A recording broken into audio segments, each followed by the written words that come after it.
Good afternoon. Welcome back to The Siege, or good morning. Good evening.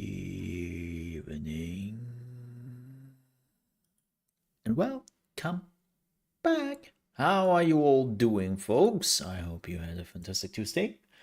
I had, and it is Wednesday. If you're wondering why the lighting might be a little bit off today, is because one of my studio lights, which is basically like shining on me from the back of the top of my room, just decided last evening to say, you know what? I'm out, bro. Have a good one. And no, I do not have a replacement here right now. I will get one tomorrow. I will get one tomorrow. It's just a I guess pretty easy. Just pull it out, plug in new one. It's like, yeah, simple ones. But yeah, if you're like, maybe it's a bit dark. Yeah. It gets, if you're like, no, I don't really see a difference. It gets darker. When it gets darker, then you will probably see something. But it should be fixed tomorrow. If I hope they have like the lamps I'm looking for, like they're pretty standard stuff. Hello there, Drekadai. Hello there, Mnemonic Man, and hello there, everyone else lurking in the shadows. Welcome back. What do we have planned for today? A few things. A few things. First of all, of course, we are continuing Final Fantasy XIV Endwalker. We have just started the expansion, and we ended up on the first island, right? We are now on this Indian island with elephant people, which have yogurt drinks. I want a yogurt drink. Damn it! Okay. Unrelated to Final Fantasy, but yeah, that's what we are doing today. And hello there, tarts. Hello. Unrelated to that, well, kind of related to that. Like, I love Indian food, right? Like after Italian food, Indian food is like number two on my list. I love the drinks. I love that. It's great. Thing is, years and years, Indian food slash culture stuff not really a thing here.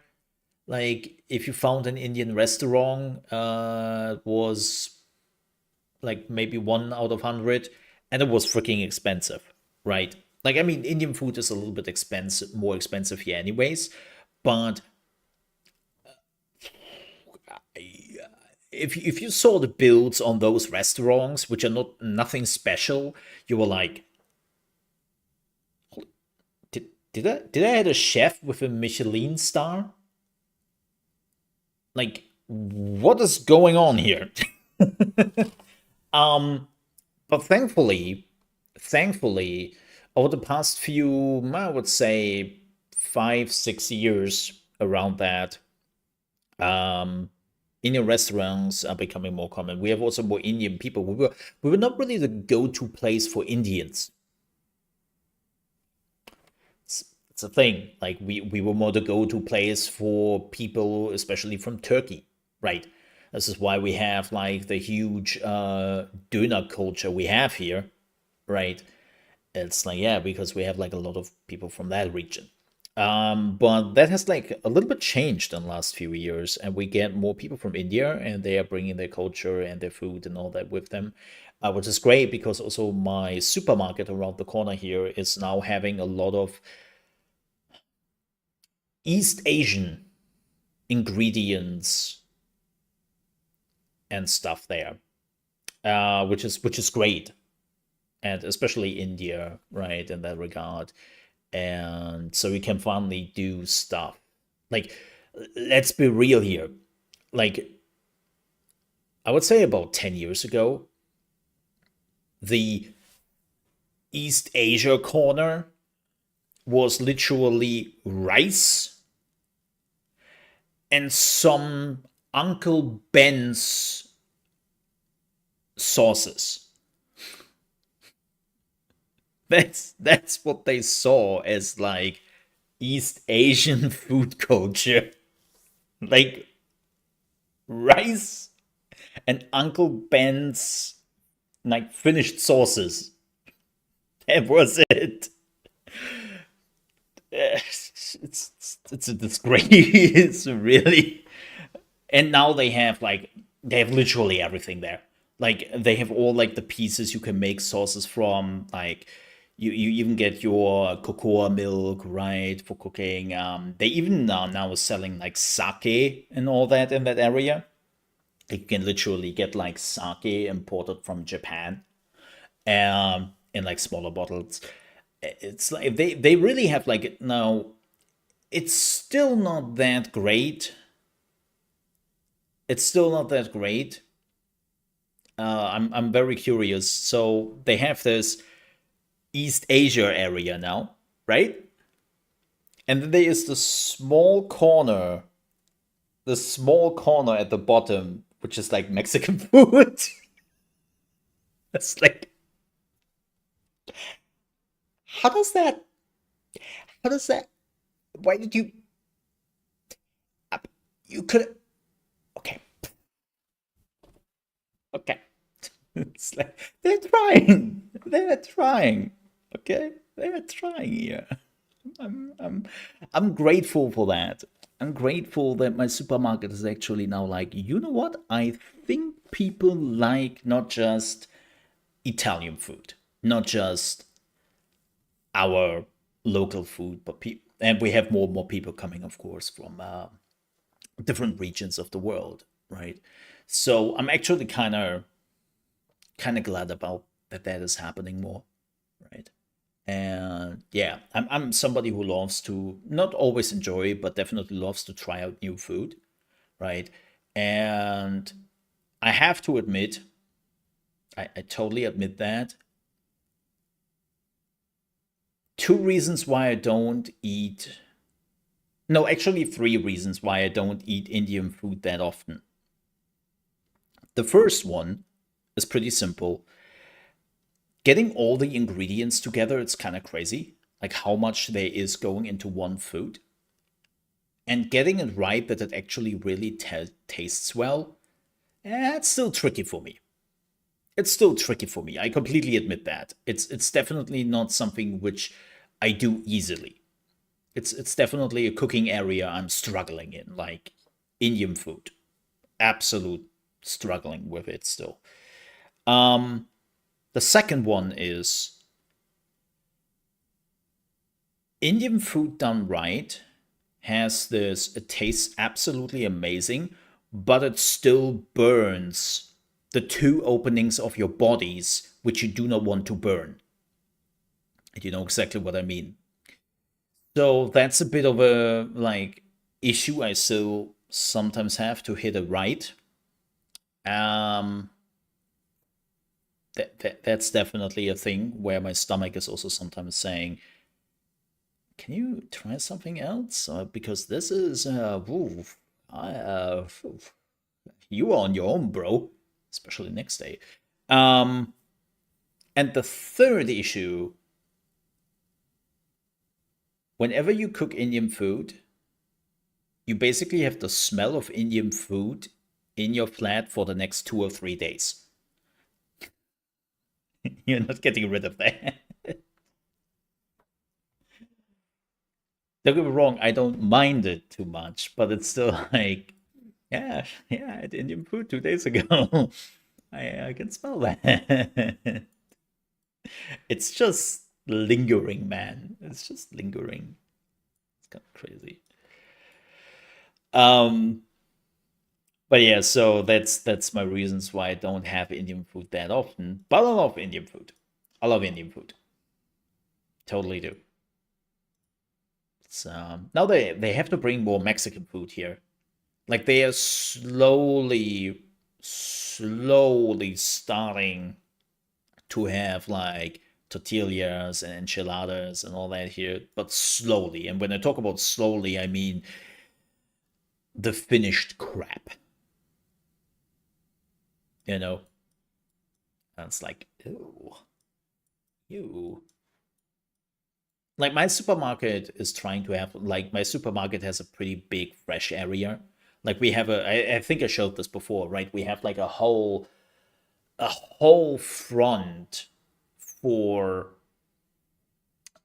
butcher, right? The fish area, even cheese. Yes, we have a whole cheese area, which you can just get fresh from the counter, right? Like they have like a whole from the beginning to the end of the supermarket, just a front of where you can get stuff fresh, which is really cool. It's really nice to have, especially also the prices are like good. You're not really paying more than you would pay for already like packed stuff, which is also great, right? So I'm using that quite often. I'm using that quite often. So they definitely have to start to have something more like exotic food, or not exotic, but let's say for our region, not common food. Why do I tell you all that? Because I'm hoping you are hungry now.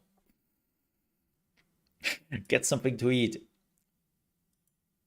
No, that's what I had to think about yesterday when we ended up in Final Fantasy XIV in that area, and I was just like, yeah,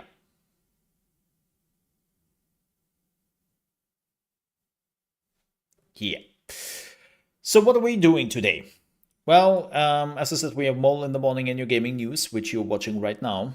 There is not much going on here. There are a few things I want to talk about, but most importantly, we have to talk a little bit about the Summer Game Fest, what to expect, what not to expect, and then going through that a bit because, as I mentioned, there are no gaming news. It's it's uh it's dead. Yes, I know the Elden Ring Shadow of the Earth Tree previews came out, but I don't care. I don't want to know anything about that. Speaking of Elden Ring, kind of funny. I oh god, I did something stupid today or yesterday. I started a new Elden Ring character. Why did I do that? Well, first things first, my character I played on the first playthrough is gone. I don't know what happened with it. Thanks from software and your amazing cloud saves works pretty great, it seems, aka not. So yeah, I saw Helldivers. I didn't play Helldivers that long. I did maybe two missions, and they were just money missions. But no, I start. So my Elden Ring character was gone. I knew that. This is why I downloaded a save file a few weeks ago to just have that ready to go. But I looked a little bit more at the saved character, and I was realizing this is just a crazy cheated character. Like that character literally has everything 909,009 million times, you know? And I was just like, nah, this doesn't feel right. This doesn't feel right. So I started a new character yesterday evening. And I'm now in the second area of the game. I only played 3 hours, I think. About 3 hours. I'm focusing on the important parts, so I'm done with Limgrave more or less after 3 hours. Um, so keep in mind, I'm not doing 100% on the base game. I'm going for the areas I need to go, and I want to go for the quest lines I want to do. And so this is the interesting part. I haven't played this game in 2 years. No, you don't. No, Gory. I will probably be done in 20 hours, 25 hours about that. Yeah. Because I know what I want, I know where to go, and levels are like they're a guidance thing, but they're not necessary. So they added, which is kind of cool. They added a way how you can get to the boss you need to kill to get into the expansion much sooner. So they added this. So I played the last time with version 1.3, I think it was. Now we at version 1.10. So I missed a little bit of patches. And yeah, so they implemented now a way how you can get to mock, which you have to kill before you can go into the expansion, already in the second area of the game. Like previously, you had to go through most of the game to get to Mog. Like Mog was definitely one of the last bosses. But now, they basically implemented a way in the second area of the game how you can get to Mog at that point. Now, of course, with that said, with that said,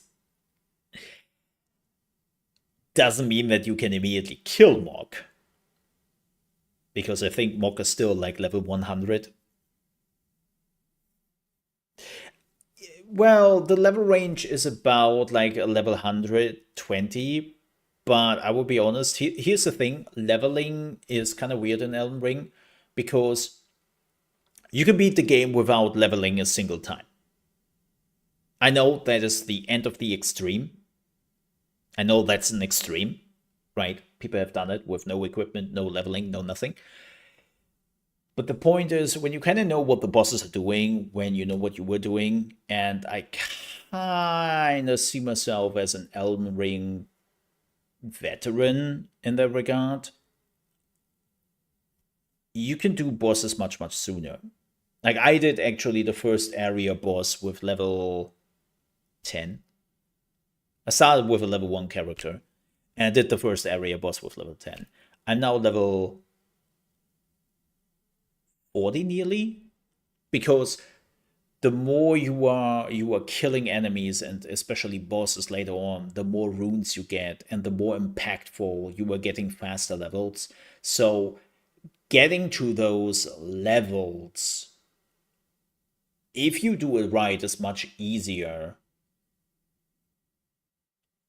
when you can kill the bosses.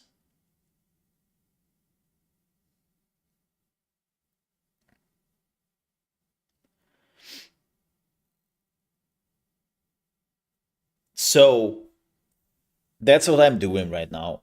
That's what I'm doing right now. Like it's not really. I had to get used to a lot of shit again. Like let me tell you, the first hour of the game was me stumbling through the world, stumbling through the fights, and dying 100 times. Well, it was not that crazy, but I died quite a bit. Like if you would have seen me coming back in the first hour and see me playing, you would have said like, dude, you will not even defeat like the gate boss. Like what are you doing, fool? Um, it took me a bit, yeah. But now I'm kind of back in the rhythm. As I said, I'm pretty much done with Limgrave with what I wanted to do. And now we'll unlock like the important parts in the second area. And then I will probably try to kill Mog. And then I will see that I get my two whips because I'm running a dex build. Oh no no no! Like here's the thing. I'm not on the extreme end of. This is where you start. This is the extreme end of doing Marika with a dance pad and no item upgrades whatsoever, right? Or complete noobs who don't know a single thing about the From Software series, right? Like I'm more in this area because I've played every From Software game. I have finished every Souls game. I know like some of the the mechanics and quirks. Speaking of quirks, I came back yesterday and I was starting to dodge, and I was like, what the shit is this? Why is there input lag? And it took me about 10 minutes to remember again that this is an input lag. It's the wind up time for dodging, and this is what From Software loves to do. I hate it. It feels so unresponsive, but this is something From Software has been doing for ages, and you get used to it after a few minutes. But it's like, ugh. It's one of the things I never liked. But yeah, I am yeah,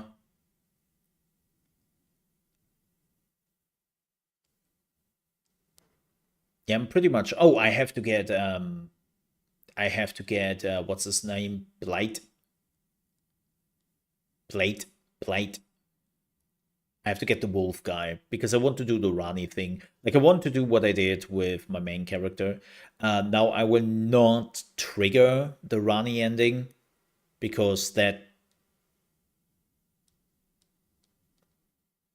kicks you into New Game Plus, which I will definitely not do. Um, but I want to like set up everything for that. So I'm kind of curious. You don't have to like. I'm kind of curious how this goes because technically, with the new thing they built in, you don't have to put the Earth Ring on fire, right? Well, already died at least 30 times or so, Gory. So whoop whoop whoop. Yeah, you don't have to put the Earth Ring on fire, the Earth Tree on fire anymore. So I'm kind of curious what that does for the story if you were deciding to circumvent this whole thing. Like there were, so for people who don't know, there were two ways on continue at a certain point. Funny enough,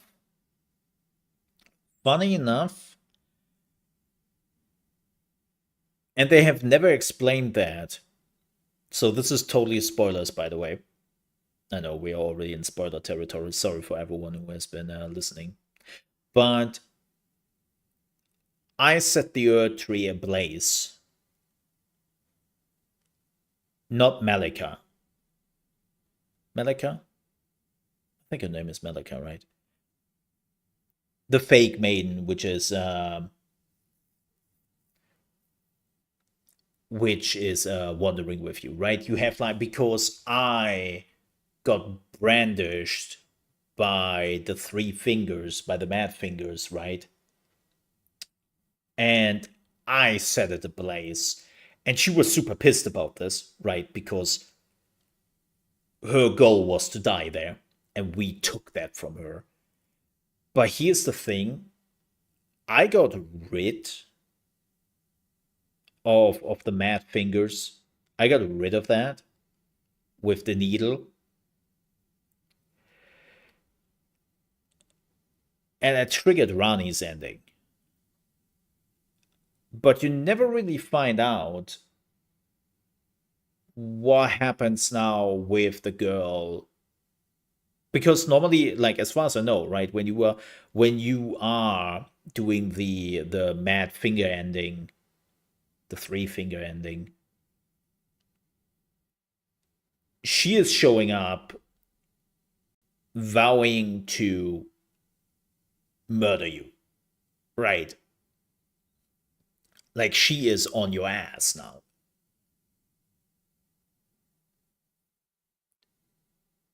But that doesn't really happen if you are shedding the mark of the three fingers. And I'm like, so what's the deal here? I'm kind of I'm kind of curious to know how that plays into all of it. They've never answered that question. Like From Software has some they have some weird story parts in the game where you go, who wrote this? Whoever wrote this, this doesn't make any coherent sense.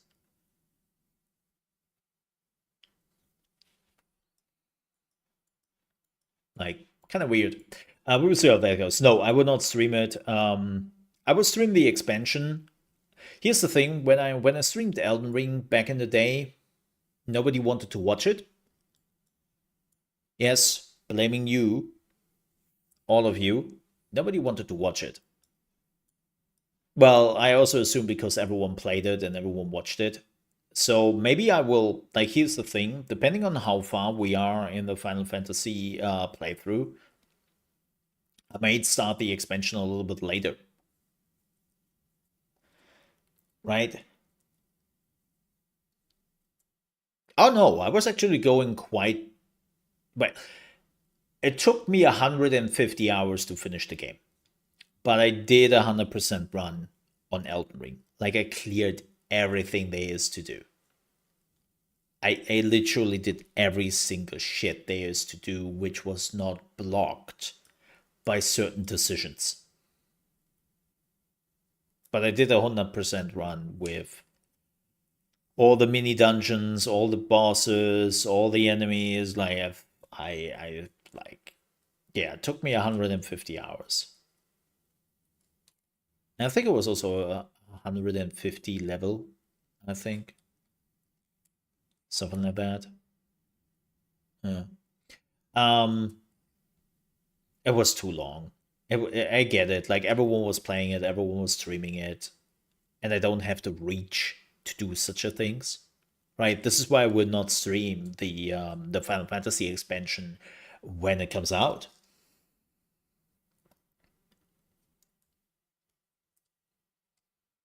Right? Because everyone will enjoy the story themselves. They don't want to see like somebody streaming it while they're playing it. They don't want that. But people do love to watch the story unfold for people afterwards, and this is why I'm doing this right now. Right? Makes sense. And I'm thinking maybe I do the same thing with Elden Ring. I will see. Like, here's the thing, and I said it before. When it comes to releases, we're pretty much done.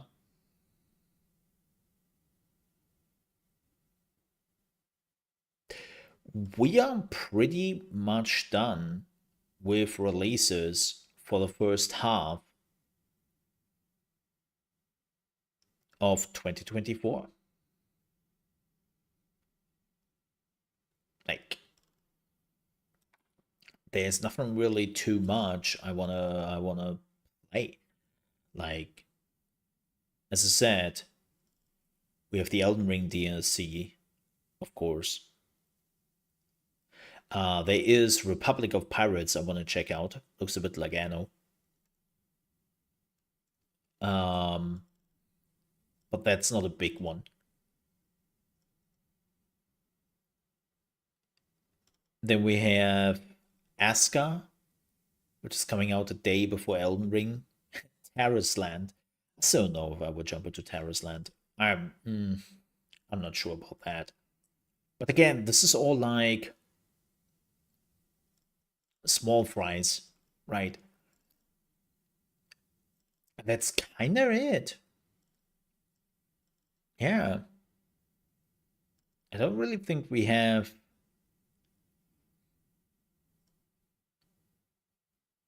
anything.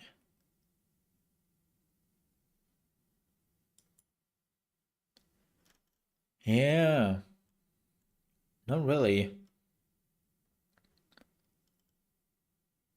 We don't really have anything. We have the first last epoch cycle coming out July 9th. We'll see how that goes. Maybe I check out Gestalt, which is coming out in July. There was something else in July, which is coming out at the end of it, which I wanted to play. No, I don't mean Frostpunk. There was another one.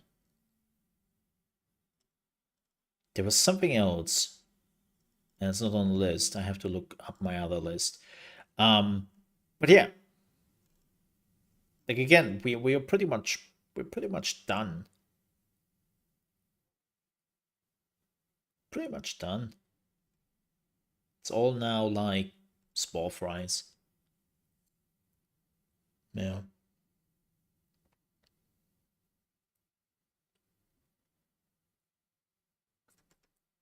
Oh yeah, I like, I mean, I can see that. Oh yeah, Zenless Zone Zero is coming out July 4th. That might be something I will check out for the lulz, but that's about it. Like, Yeah, I heard that a lot of people loved the new expansion when the servers were stable. So yeah, but yeah, again, there's nothing else left really. There is nothing where I would love to say, wow, this is it, folks. Um, but but this leads us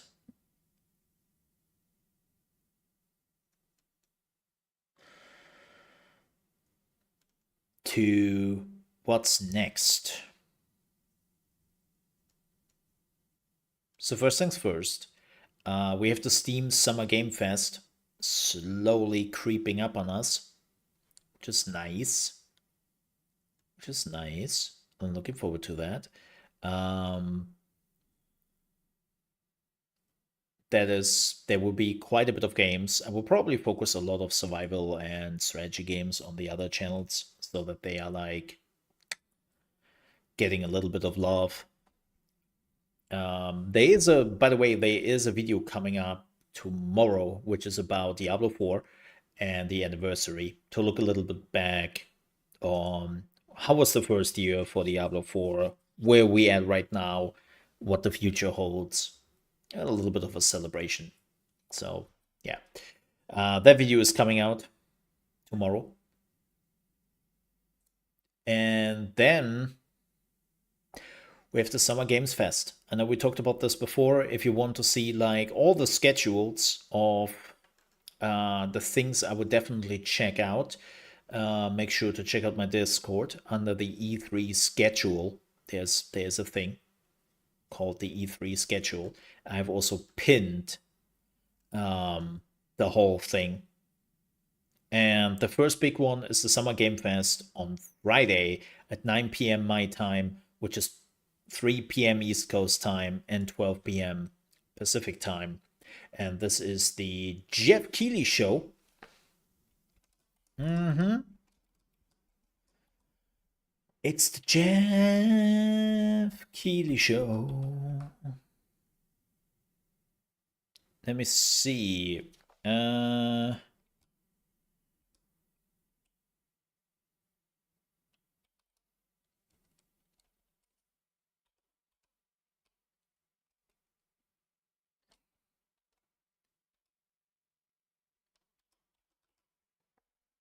Where's Jeff Keighley? God damn it. Can I just say that Jeff Keighley is a shitty name to write?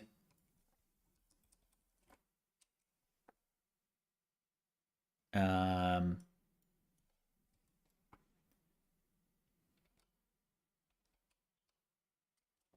there he is. God. Fucking Canadians, man, and their names. I tell you. I tell you. Horrible. Who's writing Jeff like that? I tell you. Canadians. Bah.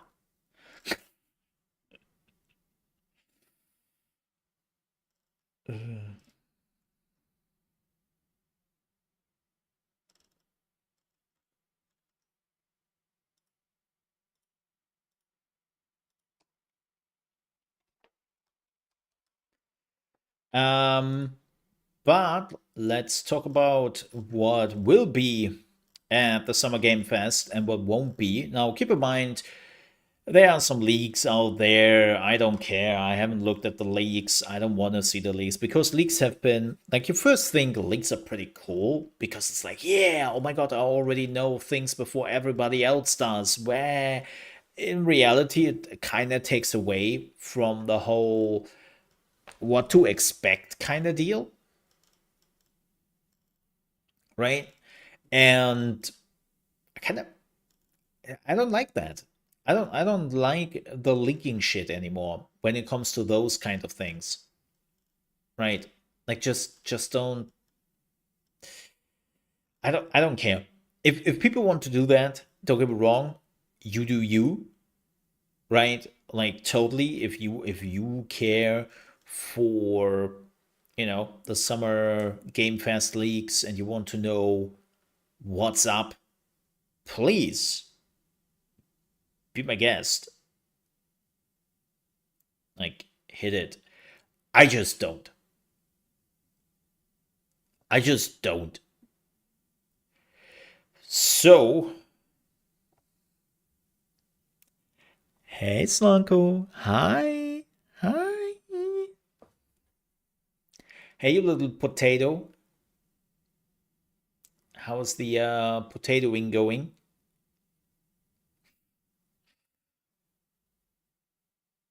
There it is. There it is. Hi. Hi. There it is. This is what I wanted to go at.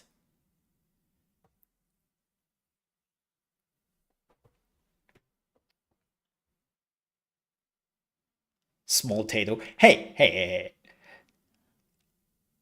I'm a huge fan of potatoes, especially as a German. It is true. We love potatoes to everything, right? But I really love mashed potatoes. So yeah, I have a special connection to the Lalafelds, especially after they are smashed and throw them in a stew. Mm-hmm. Yes.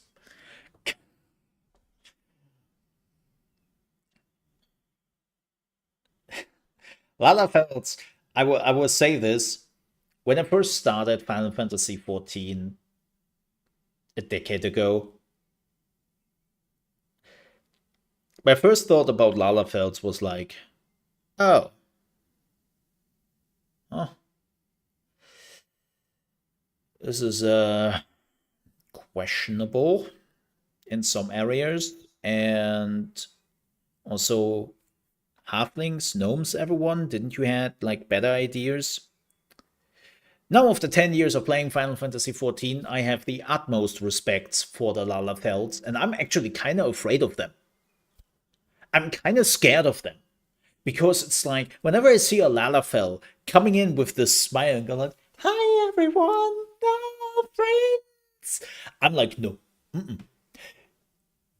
You want to murder somebody, and it will be gruesome, and you are plotting something, stay away from me.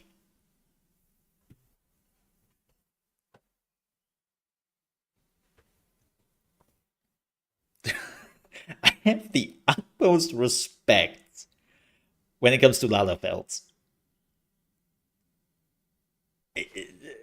They're creeping me out because I have seen what those demons can do.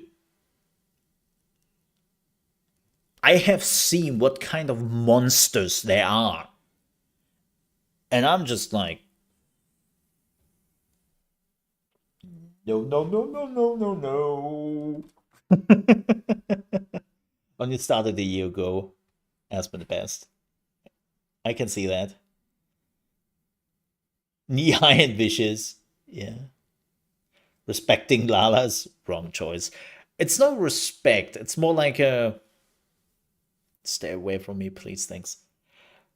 By the way, folks, quick note. If you don't know Slonko, she is also here on YouTube. She's also streaming on Twitch, which we will talk about in a few after we have talked about the Summer Game Fest thing.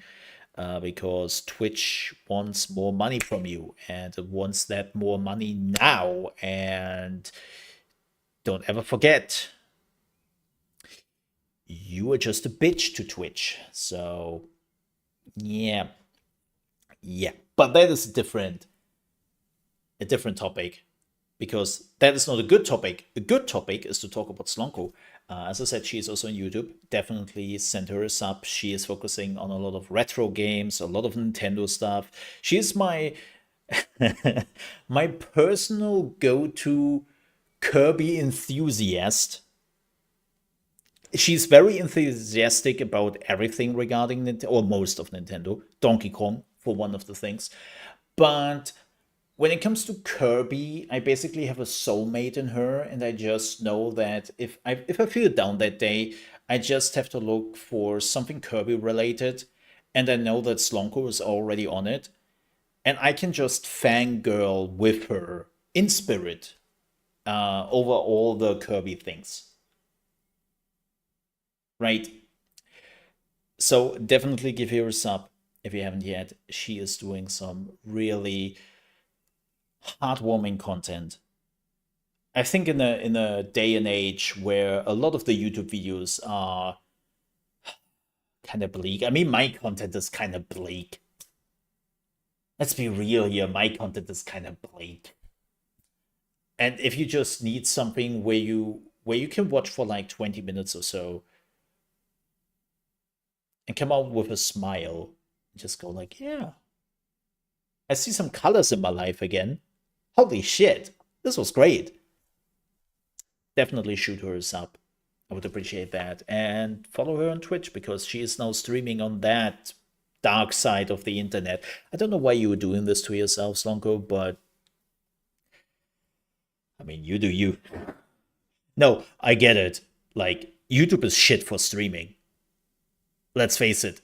If Twitch wouldn't have all like the internal issues, and for everyone who doesn't know, I'm a Twitch partner. You can go to twitch.tv/ChaosMole and you will see that I'm partnered. I have that little partner thingy.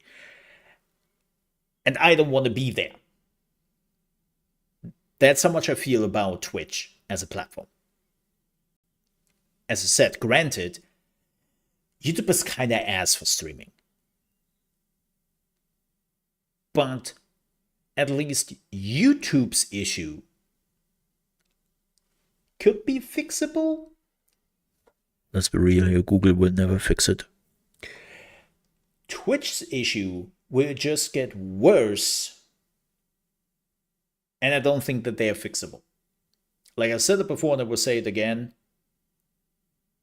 Like I said yesterday, Twitch Prime is probably on its way out. I give Twitch Prime another year or two at best. And in the long run, I wouldn't be surprised that Twitch at some point is closing the doors. And I mean that not to stoke any panic, not to get any clicks. It's just you see the direction Twitch is going, and the shit they are pulling on a purely management side of things. At some point,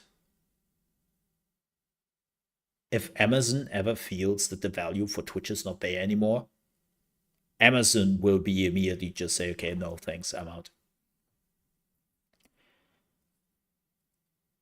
Oh god. Where's the non-dark side? There is no non-dark side on streaming right now. We have that non-dark side called Mixer. And well, that is now gone for 4 years, so you were too kind. Well, I try. I try to be kind. I'm not always succeeding, unfortunately, but I try. It was Beam. I beam you in a second, tarts. They were sold to Microsoft.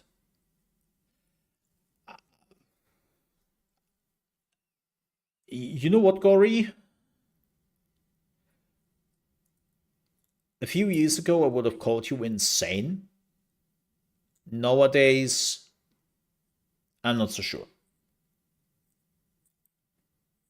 I'm not so sure about that. You might be right. You might be right. But yeah, no, there is no streaming site right now which I would recommend for streaming. Like Kick is a cesspool I have never witnessed before. Like you think that Twitch is sometimes bad, Kick is just wow. I mean, they're literally supporting some anti-Semitic shit on there. and I don't use this lightly. Like one of the biggest streamer literally had a stream where he was like, kill all the Jews. And it's like, yeah, no thanks. No, no, no, no. I'm no, no, no, no. And Kick was like, go, bro.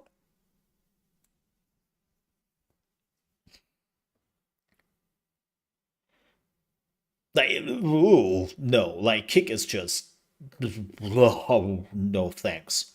Like I normally say, I don't like. Here's the thing: like every platform has their horrendous content creators. I mean, look at YouTube. The moment you are looking a little bit more around YouTube, you find some horrible shit on here. And YouTube is like money, right? Absolutely. Twitch, same thing. I mean, some of the content creators on there, oh, just oh, you have them, and this is why I don't associate myself with the content creators on the platform necessarily. But when you have the platform literally posting official posts going like, yeah, bro, say it how it is, say it how it is, and you're like, no thanks. No, no thanks. That's right. Like I get it. Like some platforms are basically allowing it by just looking away. It doesn't really necessarily make it better. But if you're facilitating this kind of crap, I'm out. Right. Twitch. I mean, okay. Before we do the Summer Game Fest, if we are already in this category, thanks, Lonko. I blame that on you. I need somebody new to blame. I need somebody new to blame now that Lemons is gone. So, Slonko, congratulations, you are now the blame mascot of the channel.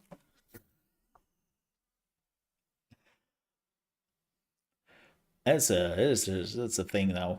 Congratulations. Um, I take it. Normally, I make the person I'm blaming also all the time moderator here, but that would be a bit too much. No. So, things with Twitch. Two things changed with Twitch. The first one is that, if you don't know, Twitch is now increasing the sub money you have to pay by $1 or your regional equivalent. Please check out your region, because in some regions it's actually more than just $1 they're increasing. Here's the price tag for all the areas. Sploosh, which will get increased. If you're looking for the USA, it's right there. It's going from $4.99 to $5.99, aka Mixer money. Yes, we are at the Mixer price tag. My price tag is going up from $3.99 to $4.99.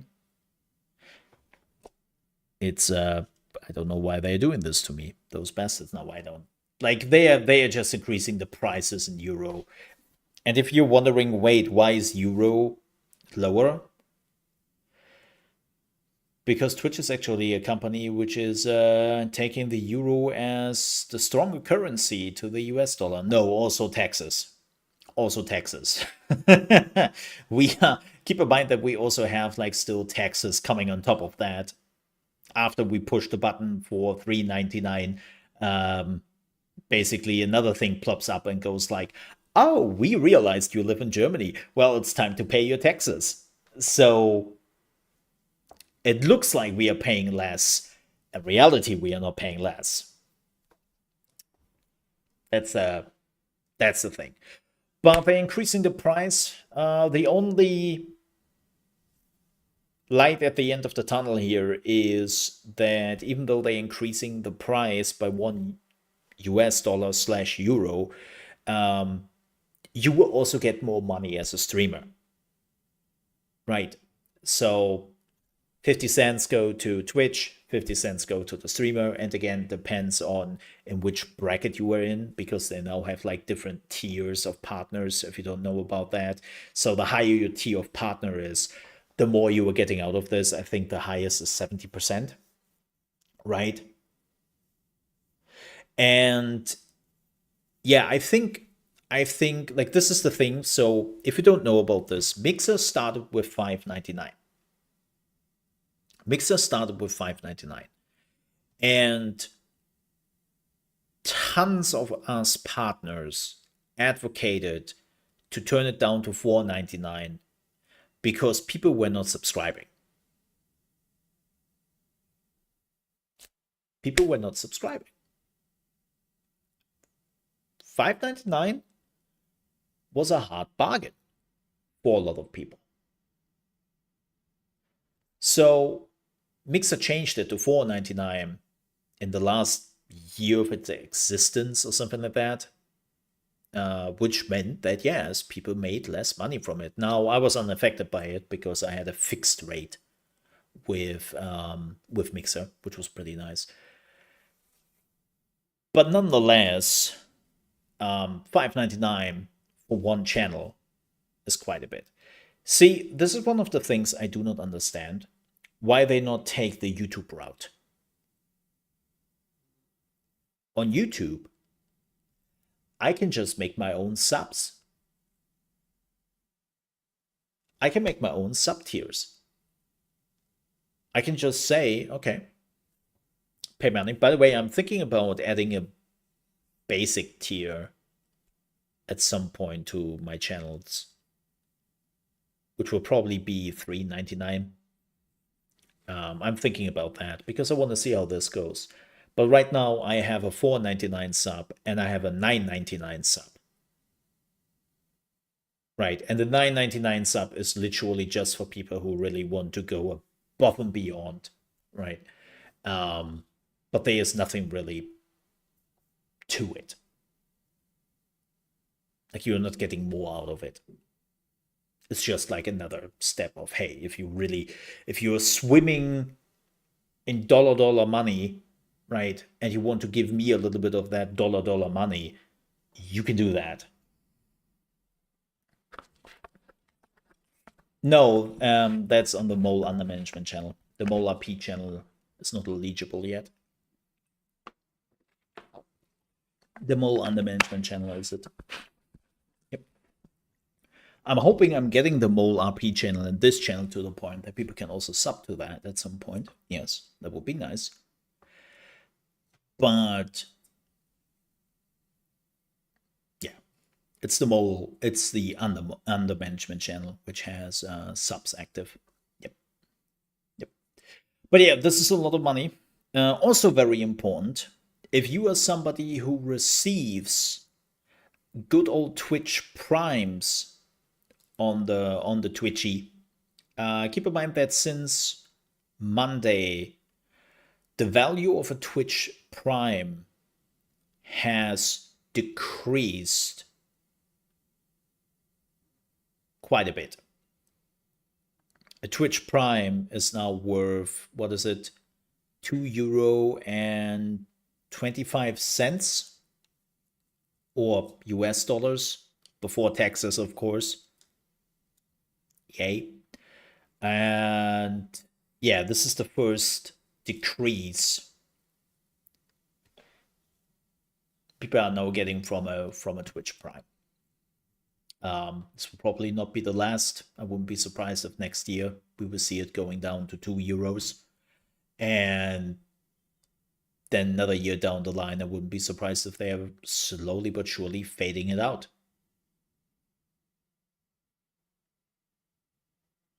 Because we know that Twitch Prime is costing Amazon a lot of money.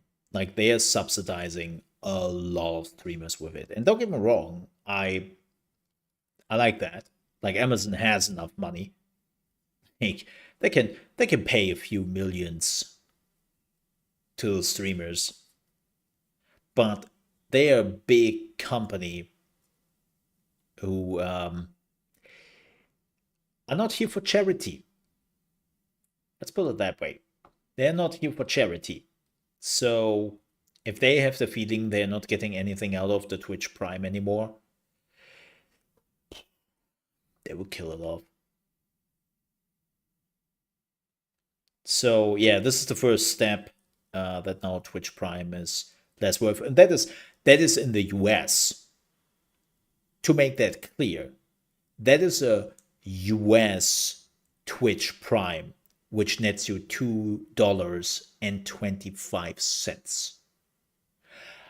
Other regions, let's not talk about that.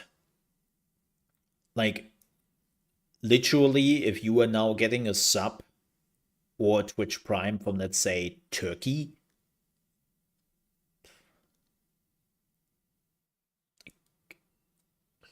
you're probably owning the government money now. That's how much you get. It's bad. Like, we are talking about a few cents.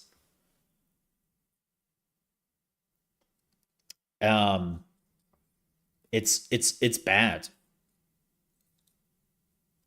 But yeah, chances are that you are owning the government money after that.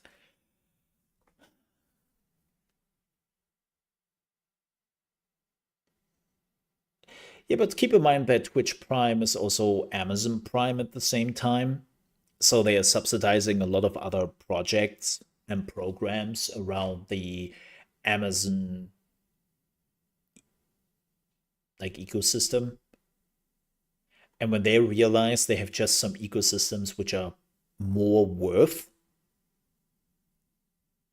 for all of this, why would they keep it around, right? That's like, yeah. But that is business.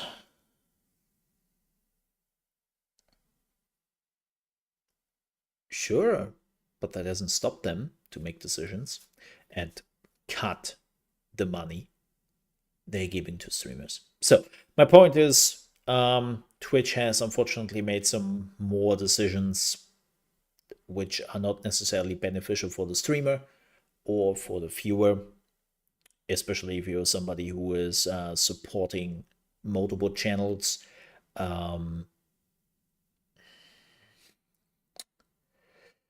It's unfortunate. It's unfortunate, that's for sure. But yeah, it's just, again, if YouTube wouldn't be that shit with finding streams and streamers and cultivating that kind of stuff, I would highly recommend YouTube at this point, because YouTube has just features which Twitch doesn't. And you can get the subscribers and all that for your streams at 500 subs. So that's achievable. But unfortunately, YouTube is a little bit in the... does YouTube actually know that streams are still a thing on their platform? Do they still know about that?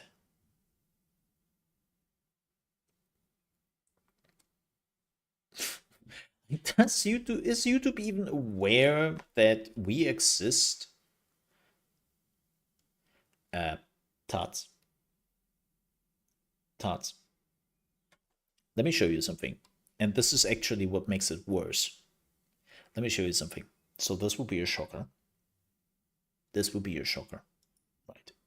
This is the YouTube front page. And there's a live thing right here. There's a live thing right there. You just have to scroll a little bit, not too much, to go there. But, and this is what makes it worse, it's all just tech and news bullshit, because live streaming is not anything gaming related. Live streaming is just news stuff, right? And then they have live now on gaming, which, by the way, is not even really live. It's just shit. So you have to go on the gaming. You have to go on the gaming. Then you have to go in the top live games, and then you can search for the category where there is, by the way, a very high chance that you are not even watching a live video, but just a replay of a video. Like, do not go in Minecraft ever. Do not. It is just replays of nobody knows what this is. Like, just it's horrible. It's horrible. Too many clicks. Like, who's doing this? Right? Like, if you're clicking on live streams, you are not getting the things, right? Let's be one honest here. This is just uh, this is not what you're looking for. So if you're clicking on live, you already have the wrong impression. Let's say you know you have to click on gaming, right? This is now gaming. This is not live, right? This is also not live. The only thing which is live is top live games. And then you have to search for the game. And then you have to be lucky to find the person. Too many clicks? Who does that? Who does that? Nobody does that. Nobody does that. Because nobody wants to click. Look at that, Final Fantasy XIV.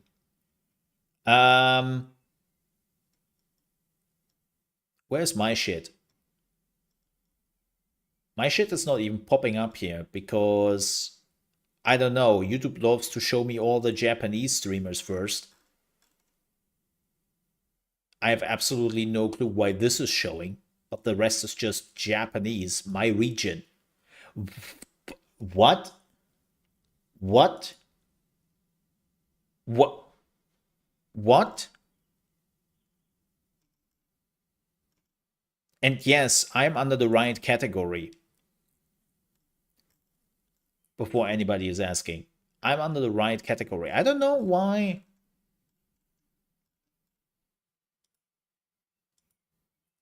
I don't know why.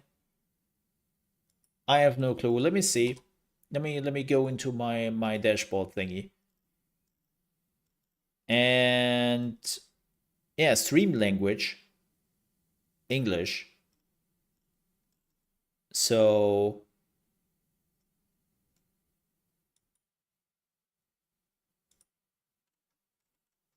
and that's really all I can do.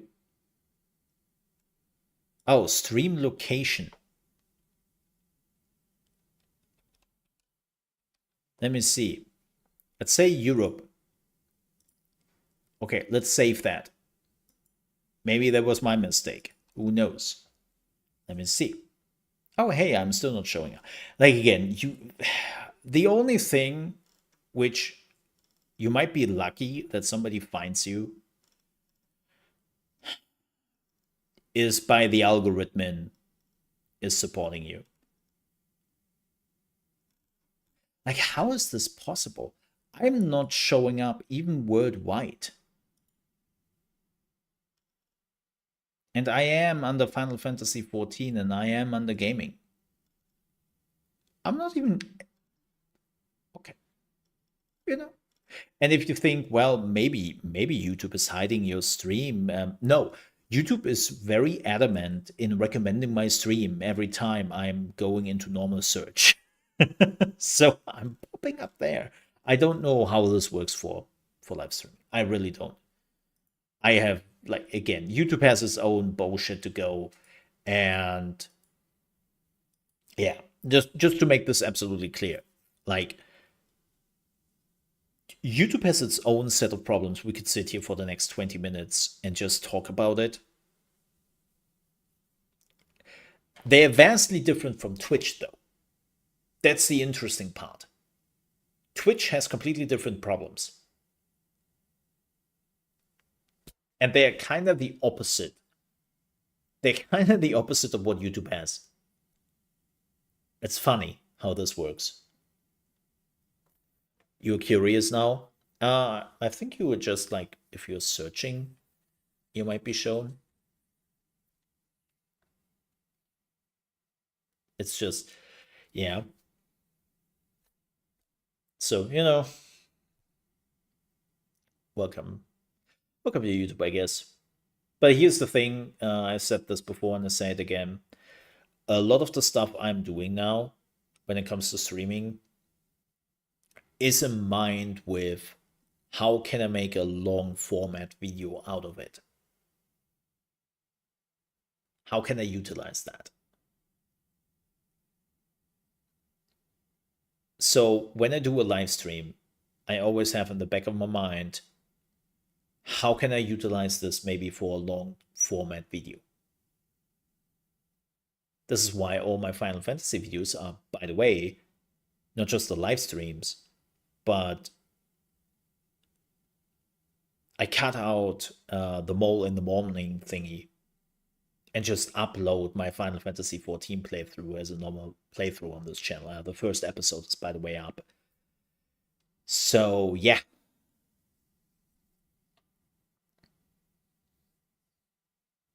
Yeah. So that's a thing. It's the same thing when I'm streaming something on my mole under management channel, or when I stream something on my mole RP channel. I always do that with how can I utilize this for a long format video kind of thing. And if it doesn't make sense to me, if it's not worth for me, I will not do it. That's unfortunately how I have to run my channel now. I would love not to, because I always say this, I'm a streamer at heart. Streaming is so much more fun, so much more enjoyable to me than long format videos. And we are not even talking about shorts, F shorts.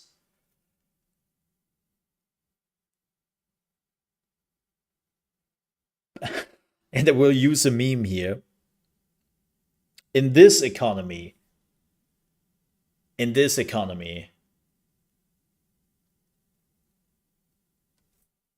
you cannot just do streaming. Your chance of being seen, no matter where you are, really, have become so insignificant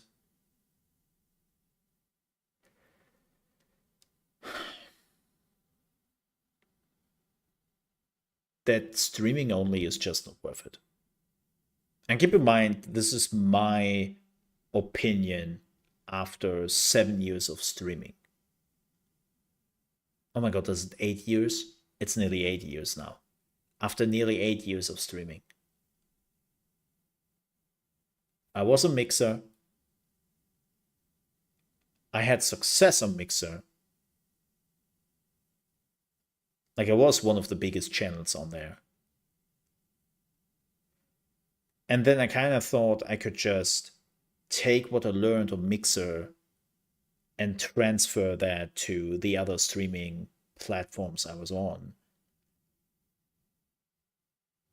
But that wasn't really the case, because the environment has changed. Things have changed. And streaming today is not what streaming was 8 years ago. Also, everyone wants to be a streamer at this point. Everyone and their grandma wants to be a streamer because it's a easy job, right? And so you have just a lot of people which are competing with you, but you also know that those people will give up very quickly. That those people are just trying out stuff, but you still have to compete with them to rise above them as a streamer to be seen. And the more people are doing this, the harder it is. Like, this is one of the things which I realized with Mixer, right? Like in Mixer, similar thing. I was on Mixer/Beam a few months after it started. And yes, there were not a lot of viewers there.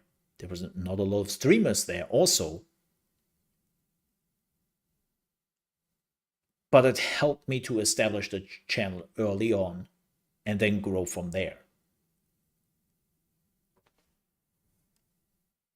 Now, man, I don't want to be a streamer. Dory, you made the right decision. No, seriously, if somebody asks me what I would recommend to become a streamer, my realistic answer would be don't. Because streaming can be very taxing. Content creation can be very taxing, especially if you have another job, if you have a family. Like, if you want to deliver on quality, it's very taxing. I have seen people not just falling apart, but literally have breakdowns because of streaming, because it can be so taxing. I did find my calling. What? To be a bitch in streamer channels? Huh? Huh? Is that your calling? Huh? Be a Sunday streamer like me, do it for fun sometimes. See, here's the thing, Tarts. That is the right mindset. I think that is the right mindset you have there. Is do it for fun. If something comes out of it, awesome. If nothing comes out of it, you don't mind.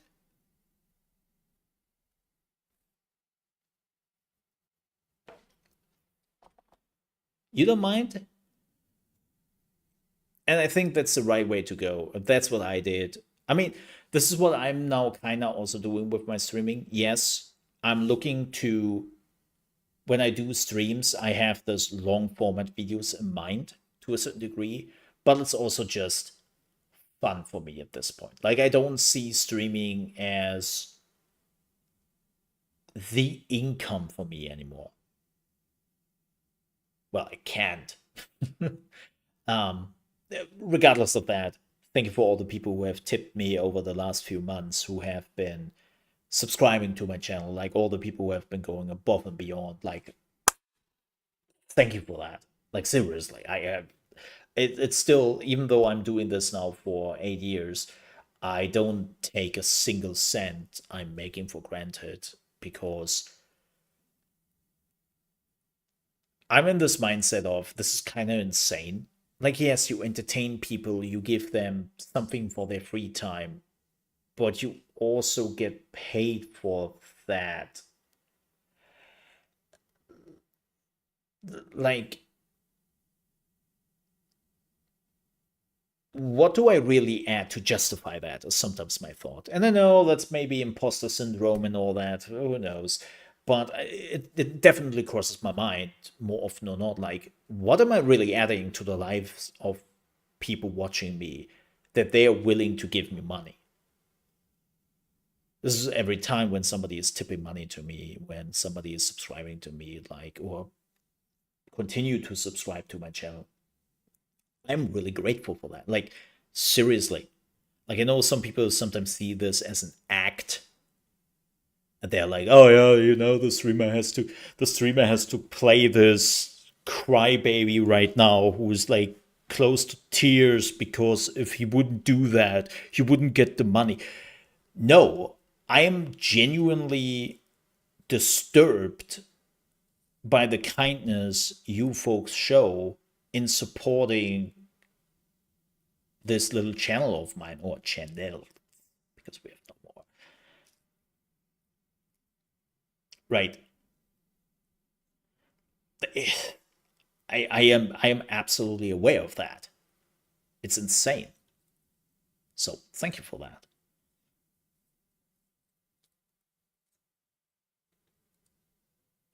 Yeah, I'm still like Tots. I'm still like absolutely grateful when you are renewing your sub, or when you are subbing to a channel. I'm not like, oh wow, so Tots hasn't really subbed yet to me. Wonder what keeps him so long. Man. Oh, there's the sub. Well, took him long enough. A lazy bastard. Go to work. Make me money, bitch. Like, what? Like, I know that some people see it that way, and that is what really disturbs me. when I see streamers acting in that way, that's like, ew, ew. Someone has to work. No, like, oh my god, speaking of which, I saw a streamer recently. I will not name the streamer. I saw a streamer recently reacting to a developer looking for a job and going through this stuff and how hard it is to actually right now in this economy to find a job. And that streamer was just like, yeah, I don't understand this. Like, what is he doing? Like, this is like, he should have found a job in a day or two. So hard. Why is he writing all this? Oh my god, is he what is he doing with the resume? Like, why is he putting so much stuff into it? Like, he could just make a TikTok video and then send that to like the guy he wants to work for. I don't understand. And you were just like, oh my god, dude, have you ever worked a single day in your life? Do you know what the job market is like? I have like I have worked a few jobs in my life, and job market, worst part.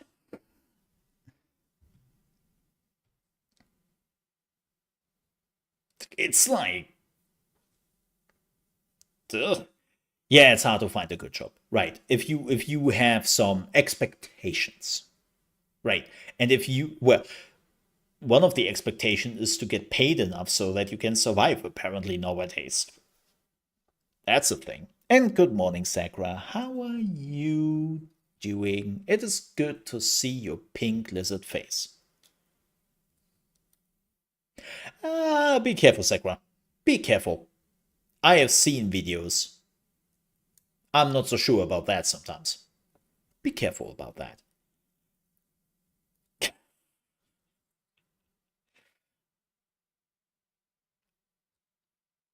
Yeah. No, like, ooh. It's this is again why, like, right, knowing how hard it is for people depending on the jobs and all that, and then the people still decide to support me. I'm eternally grateful for that, and this is why I'm also thriving and working hard to put out better quality content as a content creator. And this is why it is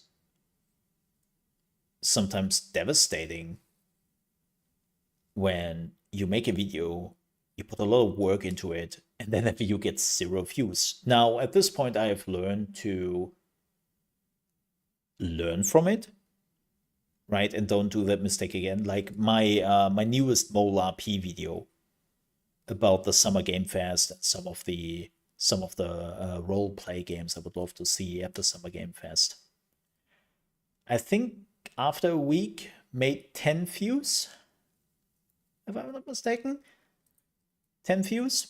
So that's absolutely nothing in comparison to the thousands of views or hundreds of views I'm normally getting. And I was like, okay, lesson learned here. I would learn from that. Yeah. Yeah. Not doing that mistake again. It's a learning experience at this point. Yeah. Anywho, when I first started streaming, I was going for like a week. The big raid, and people were asking where my sub button is. I was cried. People wanted to give me money. Insanity. Yeah, yeah. That's how I still feel nowadays. But yeah, so content creation is tough, man. Like, if you want to do it right, you need a plan. Like, I know for a lot of people, it's still this sit in front of a camera, push a button, and just let it happen, right? And I truly believe back in the day that was very much possible. I mean, that's what we are doing right now. Like, every other person who is joining the stream right now is going, Dude, what is he doing? This is boring. I'm leaving. Right? But I still do it sometimes because it's fun. I enjoy it. But yeah, things have changed. Like you need a plan, man. Even if it is a stupid plan, even if it is a silly plan, you want a plan, man. So, yeah. But, folks, folks,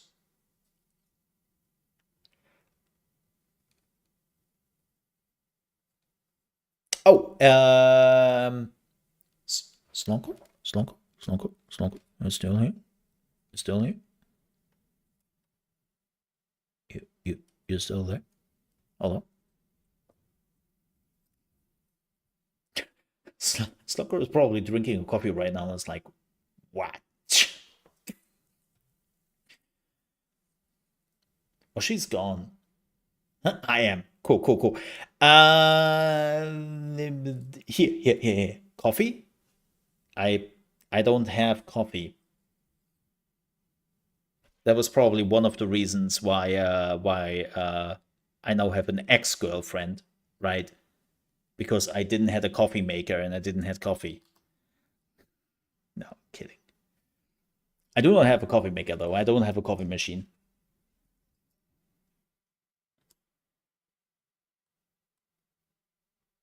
Yes, I'm a non-coffee drinker. I I I never had a. Before that was like no, it was not the washing machine. It was not the washing machine. It was the no, that one woman was not the washing machine. I have a washing machine. What are you talking about? Um, ew. Um, Dishwasher machine. Oh no, for real? I was gonna ask about it. Yeah, we broke up a month ago. I broke up with her. Yep.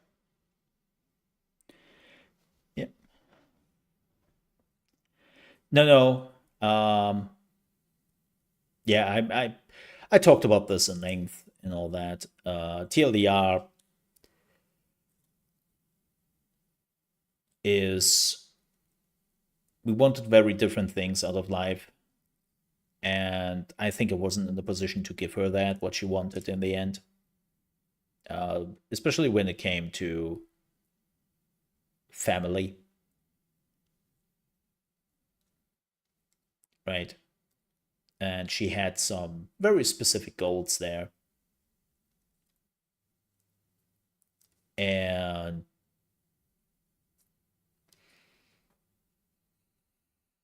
it didn't really align in the end.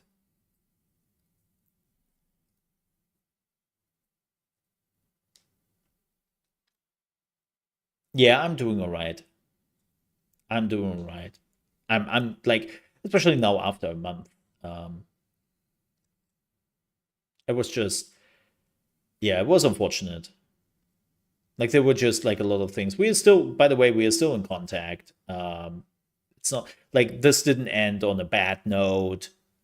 This didn't end it in bad blood or anything. It's yeah, like it's not like I'm not talking to her anymore ever again, and I cut her out of my life completely. And nah, that's not.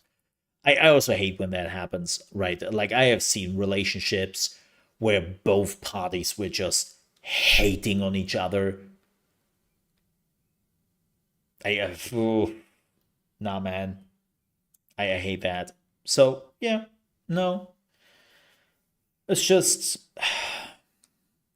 it's really unfortunate, but the longer we talked about it and the more it became clear to me, there were just some indifferences. We couldn't find a middle ground, and they were pretty important ones where we basically both saw our life in a few years. Yeah, that's unfortunate. Again, totally. I tried specifically. I sometimes felt like a little bit I was the only one who really tried, but again, I don't really want to talk too much about it. But that was not really what I wanted to talk to you about. This is not why I pinged you. I didn't want to like throw that on you.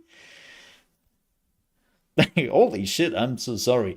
I'm like, yeah, Slonko, can I just emotionally dump on you for a second here about my like girlfriend trauma? Do you have a minute?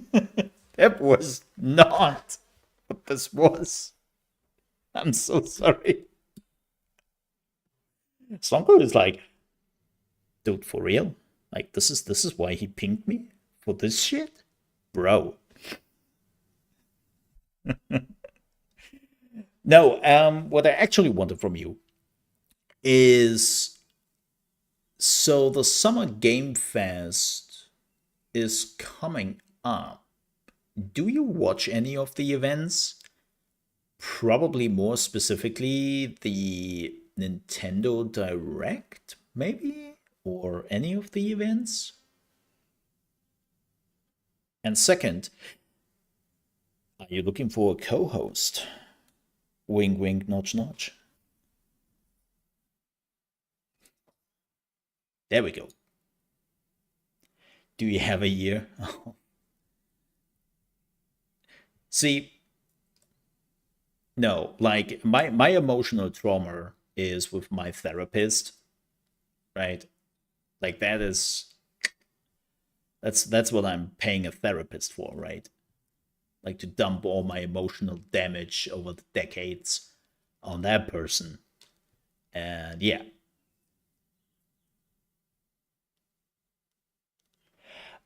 Um okay, so we don't know when the Nintendo Direct is, if there is any. If so, it might not be this weekend. Like Nintendo might do it on Monday or Tuesday.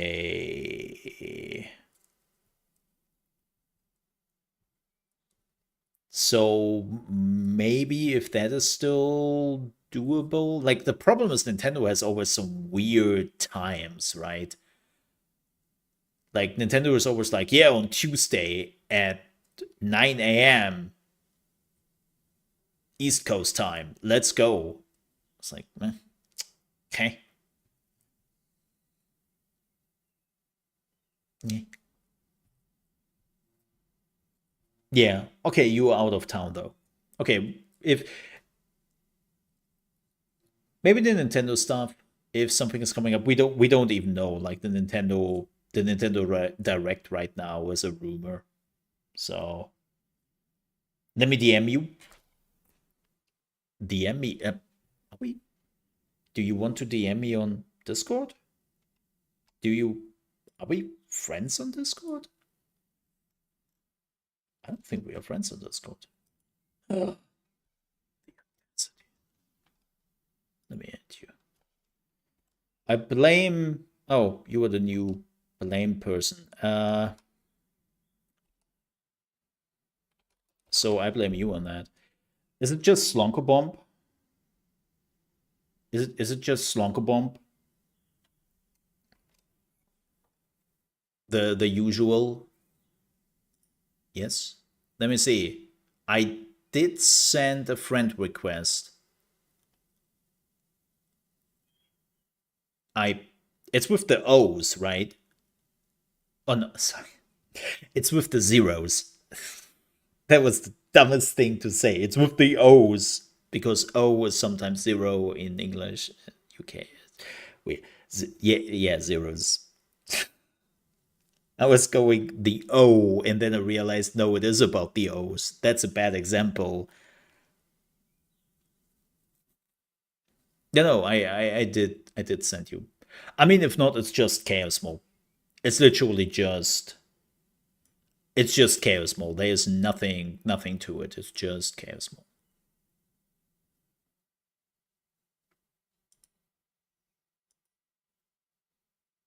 Yeah, But yeah, I did send you a friend request.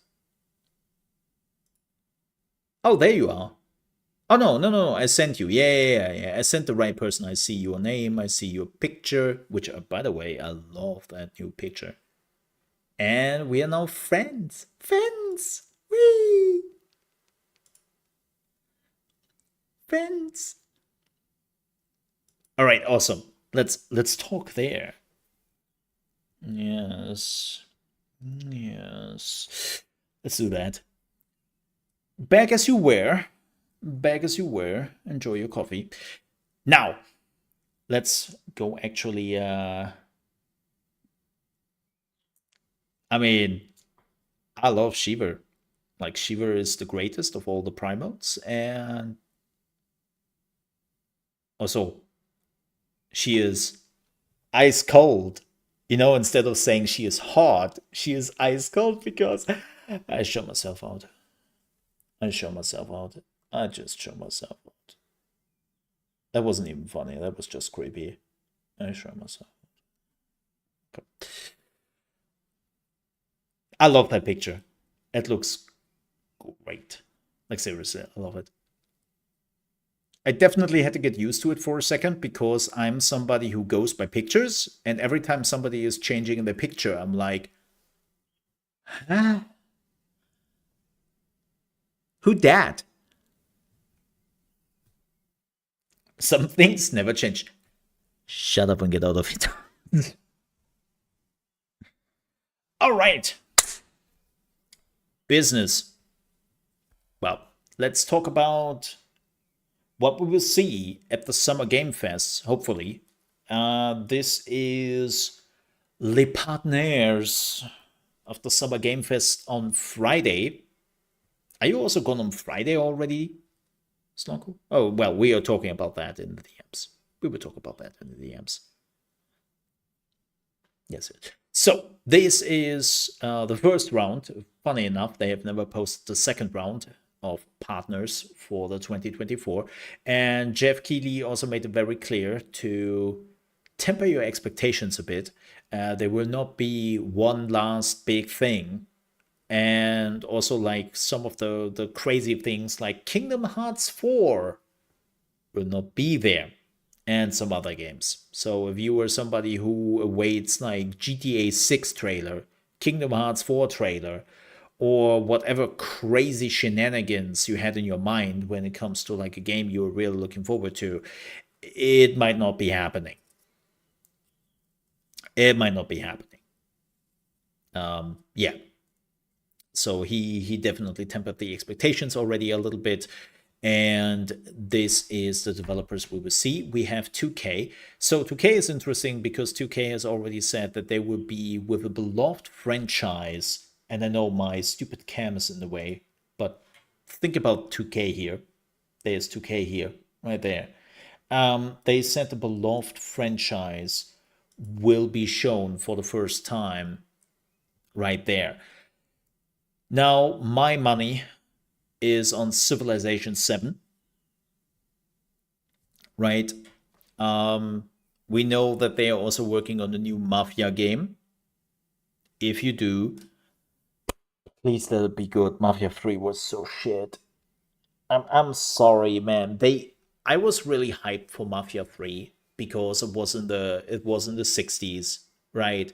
Like with all the jazz going on. Like it was a really interesting time with segregation going on in the US, the Vietnam War, and I was like, really, whoa, this could be really cool for a Mafia setting.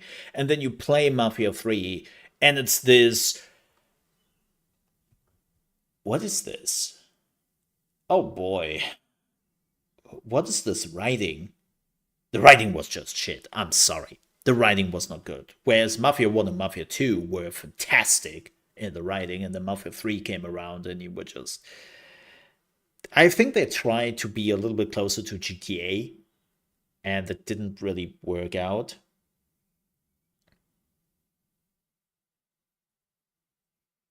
So, yeah. Um, but I believe it is Civ 7. We know that Civ 7 is a thing, and I wouldn't be surprised if they're at least throwing us a bone here that the game is coming out next year. Yeah. But if it is a new Mafia, hope it's good. Hope it's good. Like, please. I know other people have mentioned Bioshock. I mean, we know that they are working on a new Bioshock. Just the name. Keep in mind that the team about Avril Lavigne is working on Judas. So the original Bioshock team is working on Judas, which is also coming out this year, next year. I don't actually know when this comes out. So whatever the new Bioshock is completely new team, right? It's a completely new studio who is working on a Bioshock, and maybe it's good, maybe it isn't. But my money is on Civ 7. My money is on Civ 7. Just saying. Amazon Games.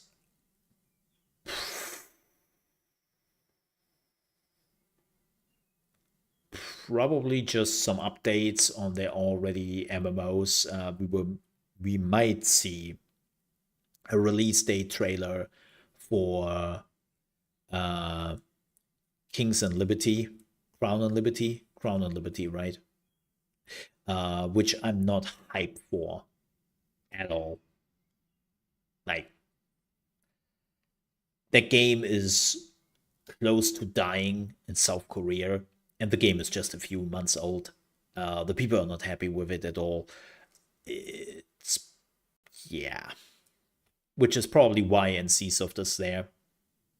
Right, NCSoft, and like NC is the that they call it now just NC instead of NCSoft. So dumb.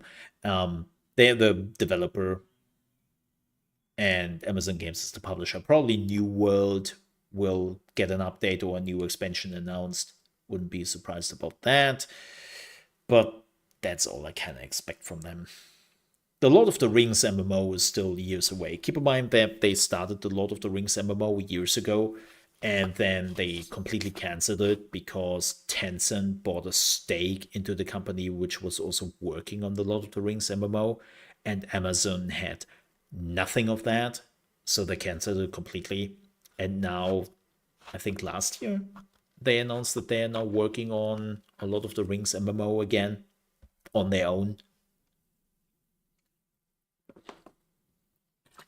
But that's still pretty early on. Yeah. Amazing Season Games. I have no clue who that is. Annapurna. Something crazy. Something crazy. Yeah, the Lord of the Rings MMOs is years away. Like, the previous Lord of the Rings MMO they worked on, again, they cancelled because Tencent, and now they are still in the conceptual phase. We know absolutely nothing about it. So yeah, Annapurna is always something crazy. I love Annapurna stuff. Whatever it might be, I have no clue. I have no clue. Arc Games, probably something Neverwinter Star Trek Online related. They will show off.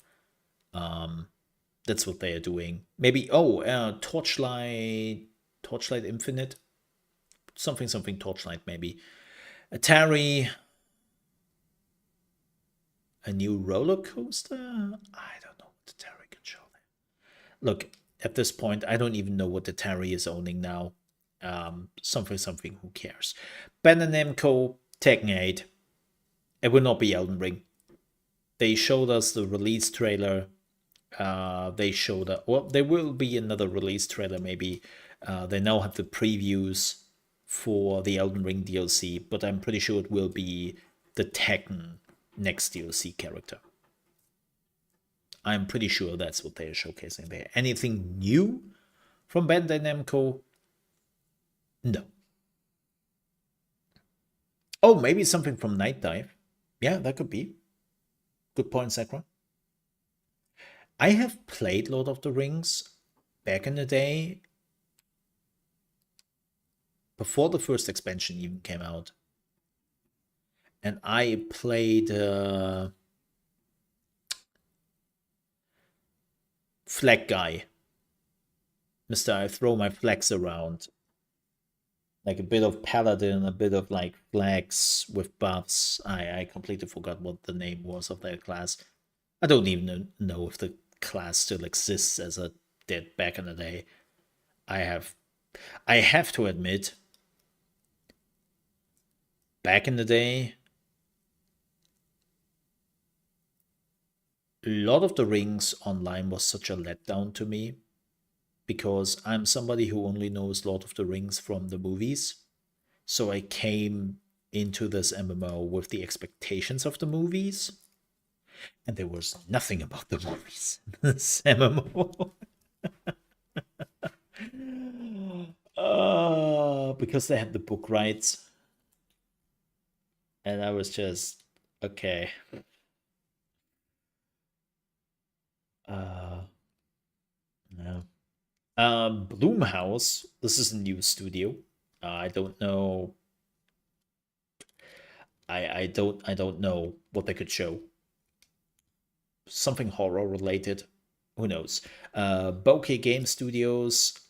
I know they did something, but I completely. Oh yeah, Bokeh Game Studios is Slither, the new game by the Silent Hill creator, Resident Evil creator. I think it's called Slitherhead. It's a weird, creepy ass trailer we watched like a few years ago. Whoa. Um, so that's what Bokeh is working on. Capcom, Monster Hunter Wild, they've already confirmed this. They will also have the lead producer on stage talking a little bit about Monster Hunter Wild. Uh, I don't know if we will actually get another trailer or something because we just saw a trailer at the PlayStation event. So this might just be an interview and maybe a new Street Fighter DLC. A new Street Fighter DLC. Day of the Devs is an event. Nothing there. Wait, Deep Silver.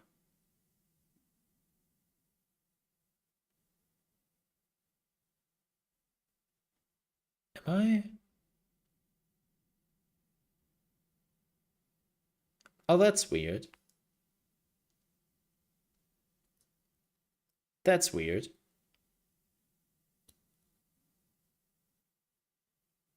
Huh. They haven't updated this. This should be Play On. Deep Silver. Oh no, there is Play On. Wait. What?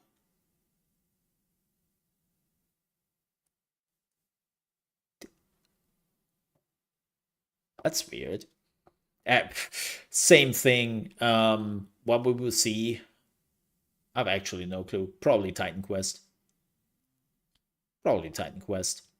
Um, yeah, probably Titan Quest. Devolver. Um, they have an event a few hours after the Summer Game Fest, so I'm a little bit curious about that. Not sure. Discord, whatever. So, but yeah, sure. Electronic Arts. A new Command and Conquer mobile game.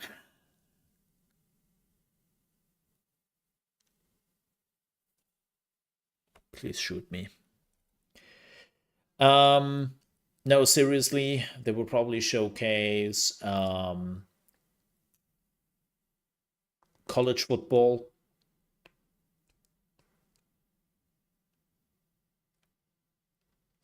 Some college football, something FIFA related, and that's probably about it. Now with Red Alerts, shut up. Shut up. That's why Level Infinite is there. Please shoot myself. Embark. So that's interesting. I'm still wondering if Embark is still working on this PvE game. I'm still wondering about that.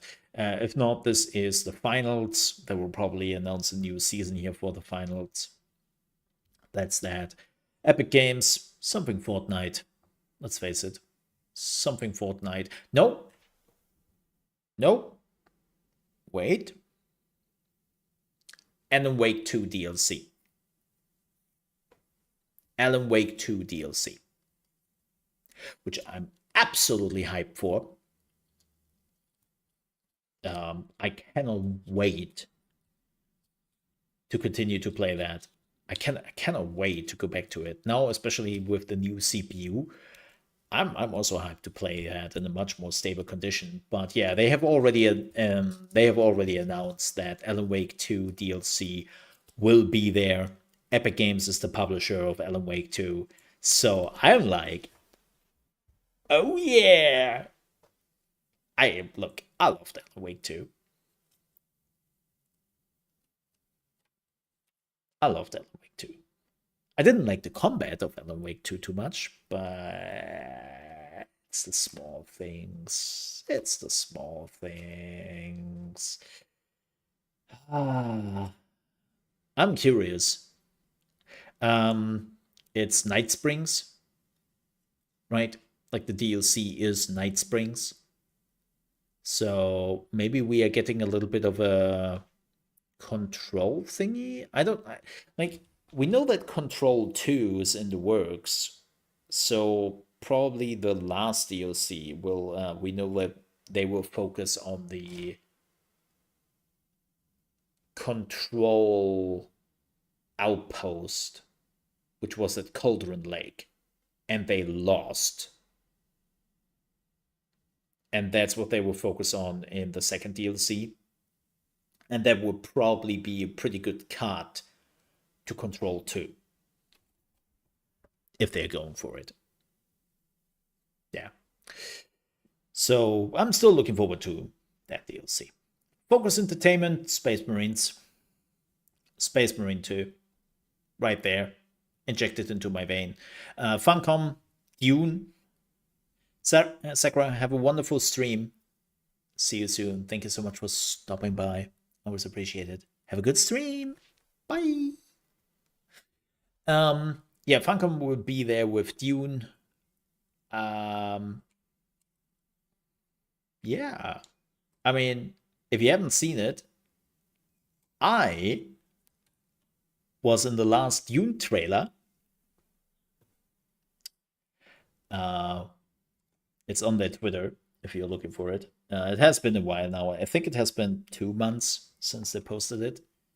But me was in there, which was pretty nice of them to include me. And yes, I'm looking forward to the new Dune trailer. And hopefully, we are finally getting some more announcements on whenever that is finally coming to us, because I want to play that. I really do. It would be nice. Hoyoverse, probably Genshin Impact, new expansion thingy, Starlight Express, new expansion, and probably the release trailer for Zenless Zone Zero. Like, we know that the game is coming out on July 3rd, and they still need like a proper release trailer of Zenless Zone Zero. So that's probably what we will see there. I'm 8-bit, I have no clue. Something Angel games for Deja. I have no clue. Don't ask me. Inner Sloth, well, that's pretty easy. Something is sus about this. Very sus. Because it is the sus game, which will probably get the new map, if I would have to guess. Yeah, I would assume that they are showcasing a new map or something like that. Who knows? Who knows? I am amazed. I forgot what they make. Sorry. iJammer Games? No clue. Never heard of them. Sorry. Level Infinite. Well, that's Funcom. I wonder what Level Infinite else. Oh, all the weird extraction game I think they showed. We will see. Level Infinite has quite a bit of games, and for everyone who is like, who's Level Infinite? Tencent. That's Tencent. It's their Western brand. So that you forget that it is Tencent. Yeah. Magic, I couldn't care less. Meta, I couldn't care less. Sorry. NC, we already talked about this. NetEase games.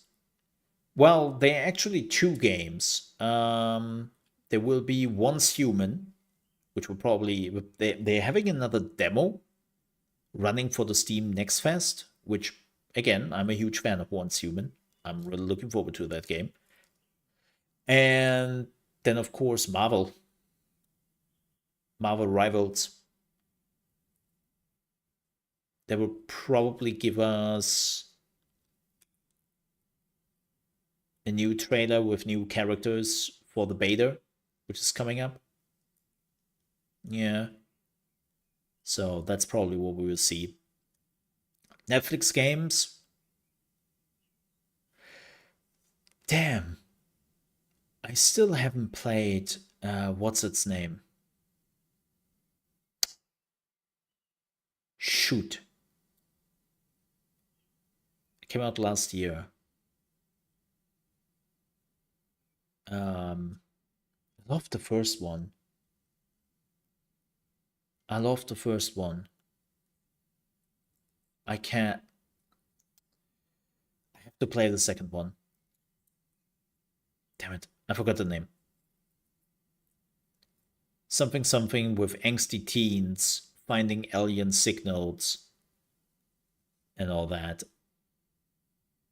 Gosh, what was it called? On an Island.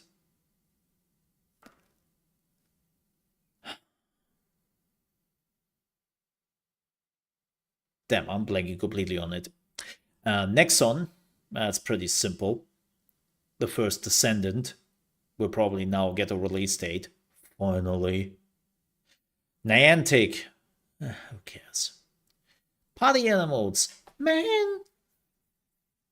I kind of fell off Party Animals.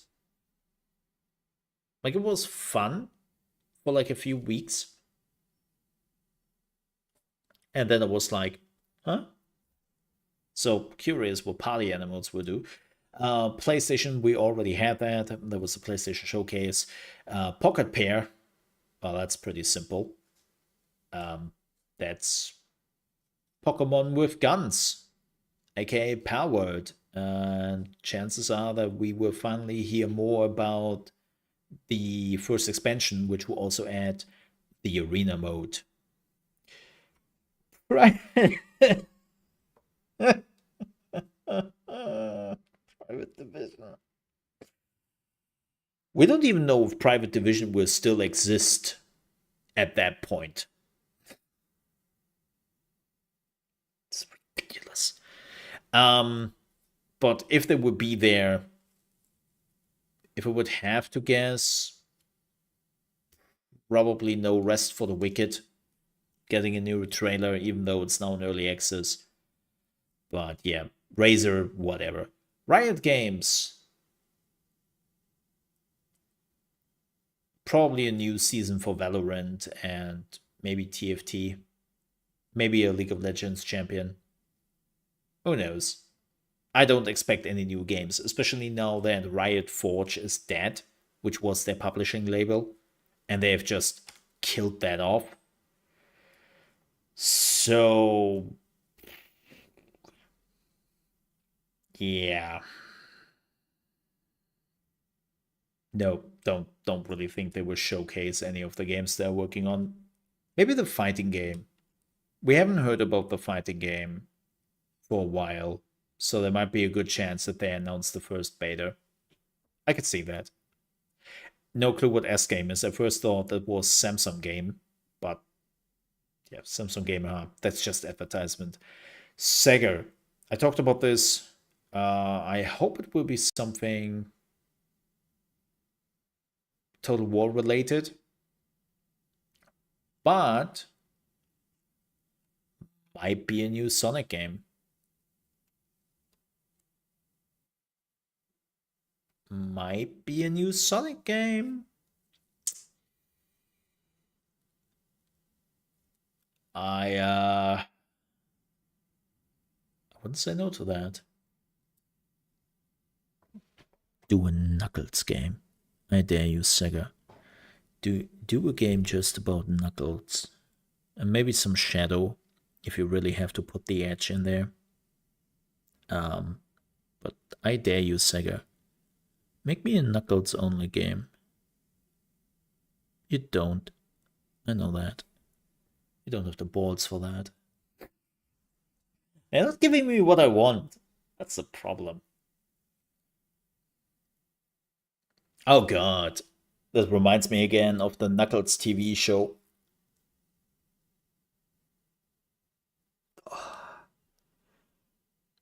Such a waste of Knuckles and Idris Elba at the same time.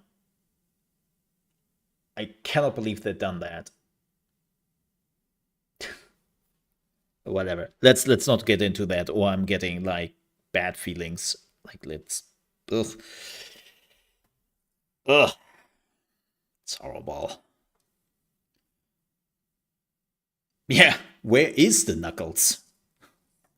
That's the problem, right? It's like, so let me get this straight. You had Knuckles, amazing character, love him since Sonic 3, my beloved character of all the Sonic games.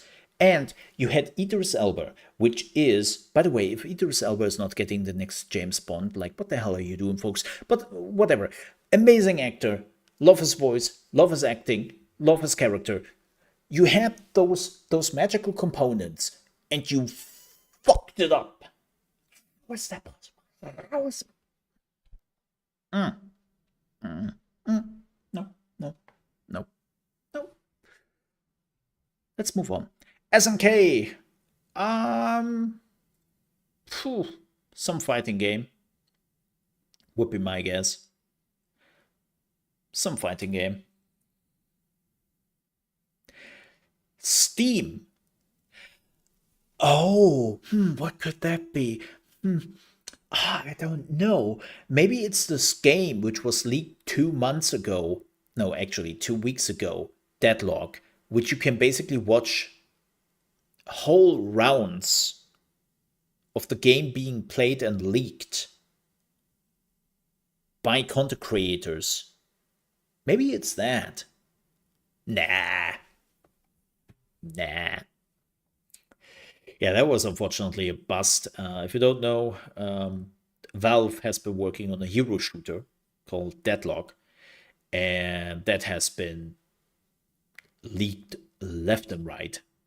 And you can literally, I will not show it here because I will not touch that. But it's literally all over the place, and they will probably announce it and then do a surprise release, right? Like available now. Valve loves to do that. Yeah. Some link. I have no clue. I have no clue what super I cannot even read that. What is that? I, what? Thunderfall.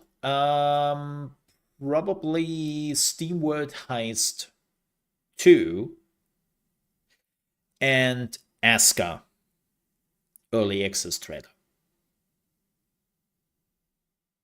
would be my guess. TMI Studio Groups, Honor of Kings announcement, release date trailer. Yeah, Honor of Kings release date trailer. If you're like, what? TMI Studio Group is Tencent. It's a Chinese developer who made Honor of Kings, which is the biggest MOBA in China, and they are now slowly preparing to release it here in the West. They are also working on an MMO based on their MOBA, but I'm pretty sure they haven't released it even in China yet, and we haven't heard of it for a while. So who knows how that is going? Torn Banner Studio, that's Chivalry 2. We will probably get a new expansion or something like that, or a new add-on. They just released one, weirdly enough. So I wonder what that is. This is Ubisoft Forward, but I wouldn't be surprised if we are maybe seeing a new trailer for Star Wars Outlaw. So, yeah. Uncapped Games. I do not remember. Yeah, no. Warner Brothers, pretty simple trailer for the next fighter, which is kind of weird because we know that what's his name, Homelander, is on its way to Mortal Kombat 1. Like, we already saw the trailer of Homelander just 2 days ago. And it's as crazy as you might have thought if you have ever watched the TV show. Yeah. Yeah, he's even drinking the milk in the trailer. And if you're like, huh? Watch The Boys. I will not elaborate on that part.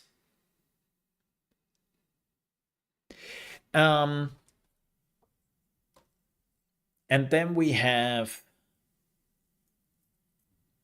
Xbox.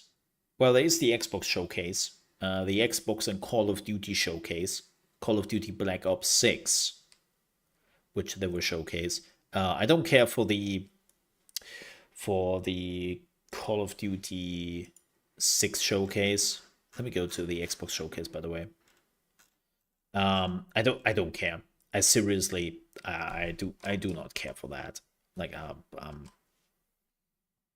look, man.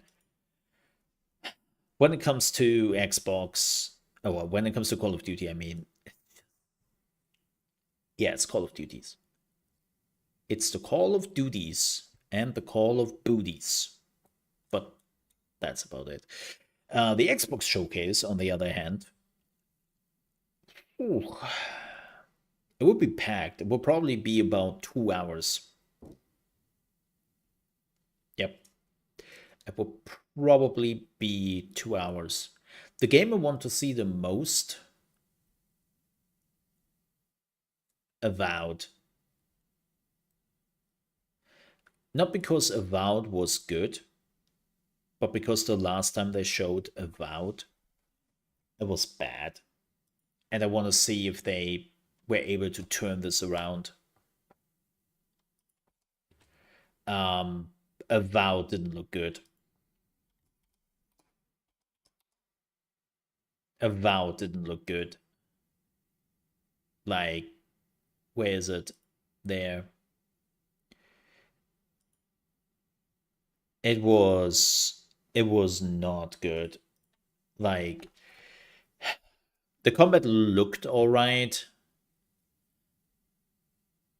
but then they were also like trying to go into, hey, let me show you what decisions are. Did you know that you can make decisions in our game and that you can talk to NPCs and you can choose what answers you want to give? And those answers are really important to the game. And I'm like, no shit. In an open world RPG from Obsidian, the creators of Fallout New Vegas, I will have to make decisions? Well, hold the phone. Oh, this looks rough. Man, even the animations look rough. The more I'm seeing it. Ugh. It doesn't. Now again, Avowed was in development for quite some time, but this is a Microsoft product. This is the first Obsidian full-blown Microsoft product. And again, Oh, it's rough. Like, I'm pretty sure it will be good. I mean, it's Obsidian. Obsidian still has to let me down when it comes to their RPGs. Like, they know what they're doing. But it's still like, and the worst part, where is it? Oh yeah, this one. Is at fault. Just the four of us. Where is Rano, he? Kiri, Naoki. Yeah, this dude. Decisions in complicated situations. My squad and I rested in the cave by the water last night, and as we were sleeping, we were ambushed by those miserable Zorips. I was so surprised, and it was so dark. I just got separated from everyone else. I don't. Look, I can't face those monsters alone, but I have to know if anyone else made it out. Of course he did. Sergeant Asui never has a thought he won't say out loud. So what did he tell you? That Captain Ruiki was sick? That I was paranoid? That I was a dumb baby? My gripe with this section, the writing is the first thing I'm not really happy with. And I feel like they literally, like, I don't know how to describe it, but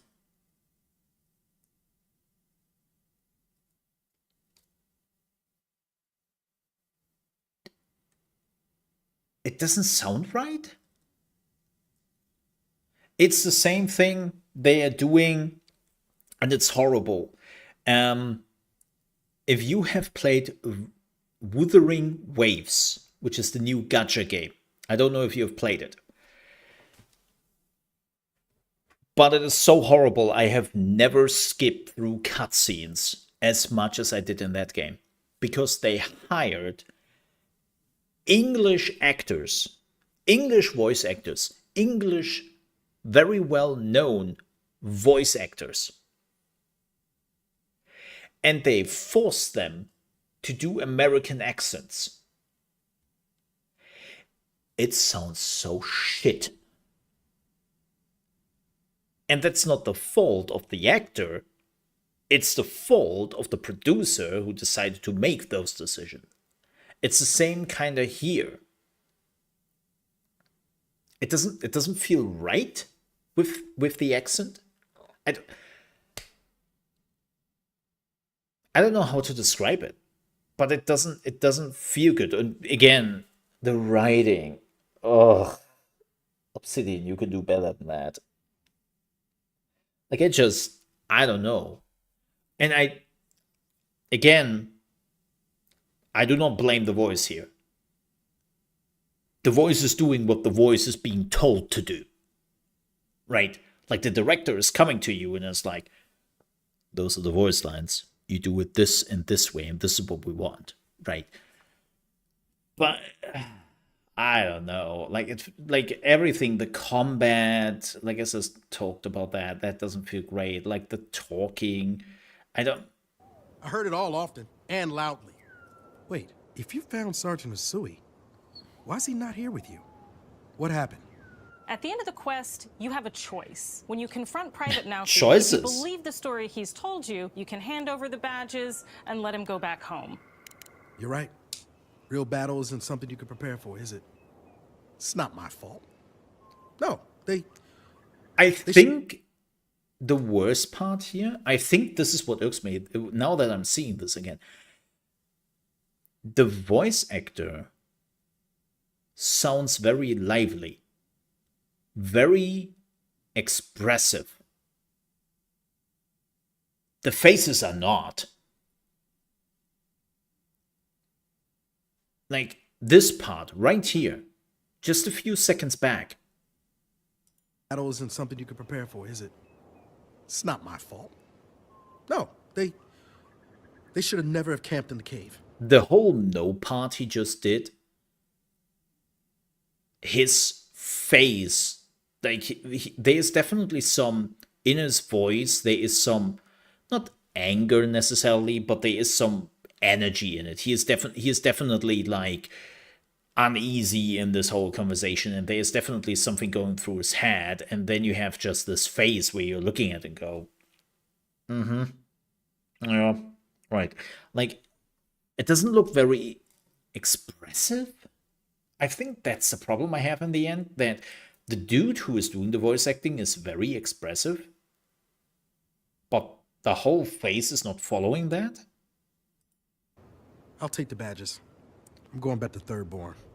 But if you confront him, if you believe that he fled the site of the battle as an act of cowardice, then he might challenge and let him go back home. Like, Wait, if you found Sergeant Asui, why is he not here with you? What happened?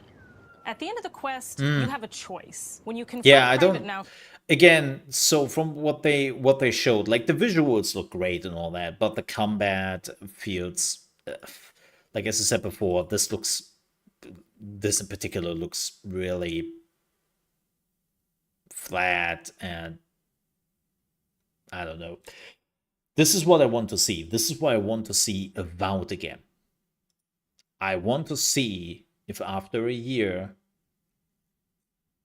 or not even a year, like this came from the January Developer Direct. So this has been only 4 months. I hope they made some improvement, man. I hope they made some improvements because oof. Oof. It's a rough. It's a rough. But anything else?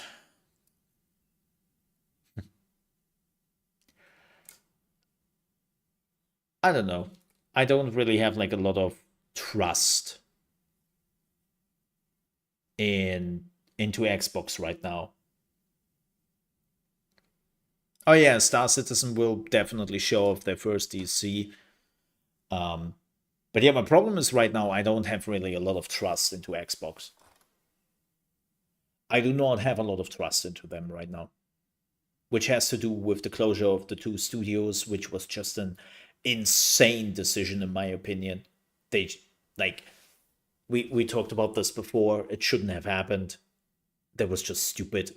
Like whoever made that decision, I'm sorry, you made a bad decision. But unfortunately, you will go unpunished for it.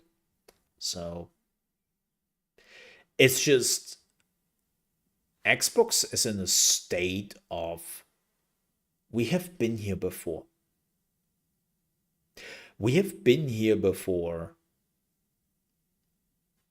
a few years ago with the Xbox One. And now we are back at the point where we are missing games like Hellblade 2. If you were telling people that Hellblade 2 came out last week and we did a full playthrough of it, people would be like, what? Wait, it came out? When? Also, the black bars in Hellblade 2. Ugh, different topic. No, like, Hellblade 2 was definitely one of the biggest releases for Xbox this year, which is not Call of Duty.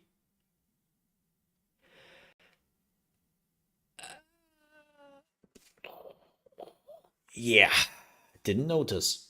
Like, that's the thing, right? It's this, yeah, of course, now they can always count of Call of Duty, but that's a bad idea. Like, if your excuse is now every year to not deliver on more games because, well, we have Call of Duty,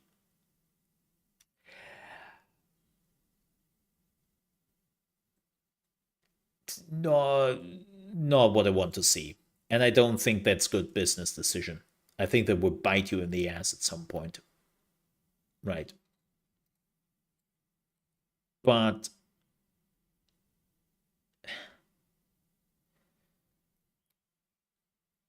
Xbox needs games. Like maybe Fable would be there. Um, I think we will see more of Fable. We will also see of the what was the other game they showcased? Down south down, something like that, with the Monster Hunter lady, which looked kind of cool. What else do we have?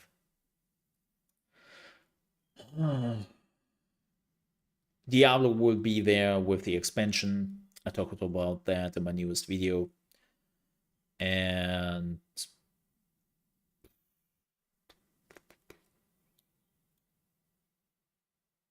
yeah, good question. I don't know. Like at this point, I have zero expectations. Oh yeah, Flight Simulator. Right, Flight Simulator is supposed to come out this year. The new one. We haven't heard about that in a while. Again, man, Xbox needs some banger, man, which is not Call of Duty. Like, they had their first quarter, right? Their first financial quarter, and they were rocking it. But the moment you looked into it, you realized, whoa, your financial quarter was shit. Like, the only thing which saved you there was Activision Blizzard.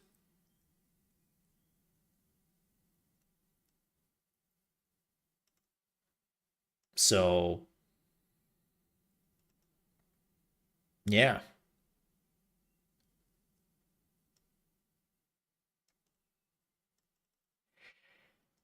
So, yeah, we will see.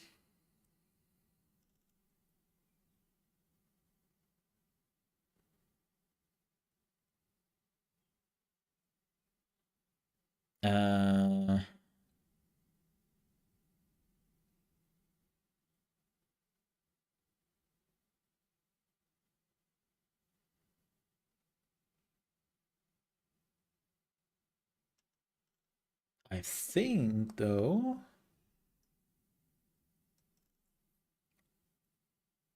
we are done with the news.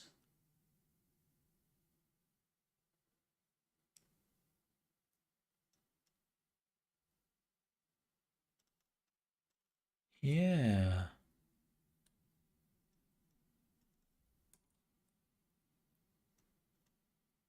I think it's time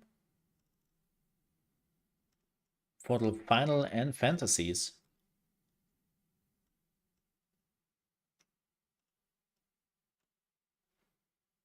Yeah, let's do that.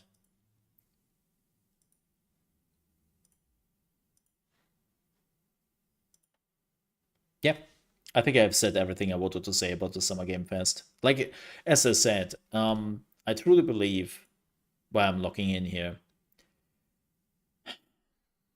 I truly believe that this year will be pretty light on announcements when it comes to new games over the next few years, at least from big studios. And that's fine. That's fine. Now, the good news will be when Nintendo is announcing the Switch 2. That will be the good news. And at least for Nintendo, there will be a lot of stuff coming.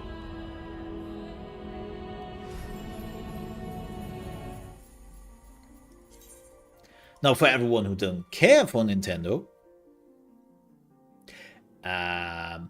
buckle up. Because indie games are here to save you. That's the only thing which will save you.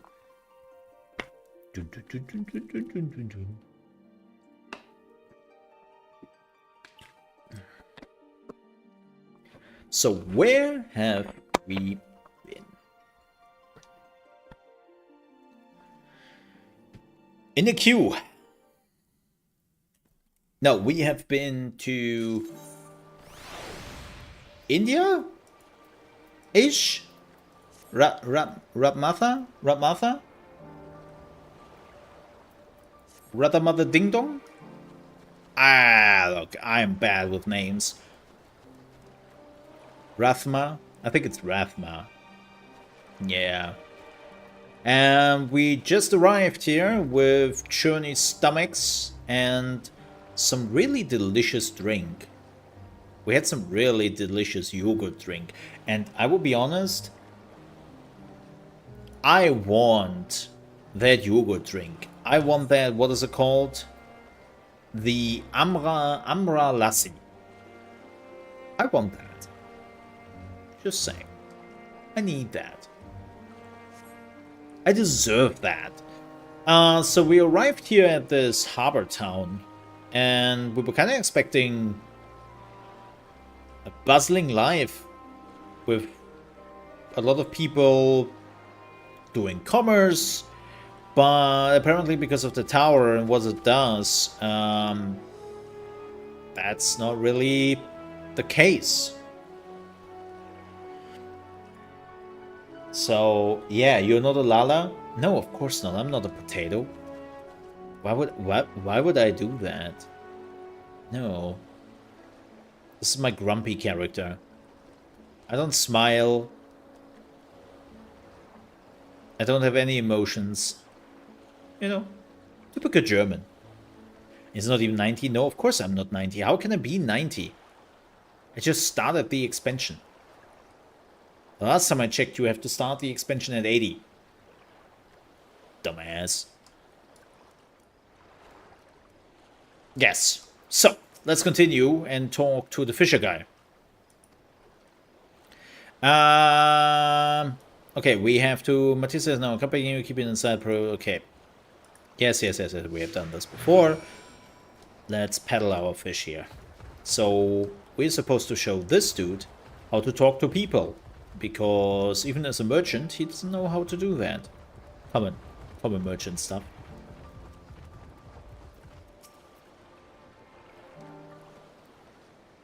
This is Endwalker. And you start Endwalker with 80. Yes. Fish! Fish! I got fish here, fresh fish, straight from the sea's bottom to your mouth. Your fish is not fresh. I'm sure your bosom fish are very fresh, but this is rather sudden. I don't need any fish right now, so thank you, but no thanks. You failed to make a sale. Never mind, it never goes well the first time. I'm sure you fare better with the next customer. What? And Walker is 2 years old. Sorry. Like...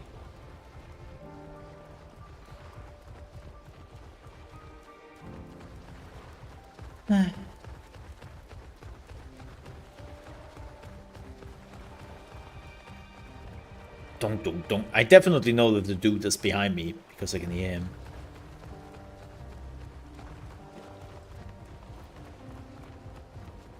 Also, not that I need it, but...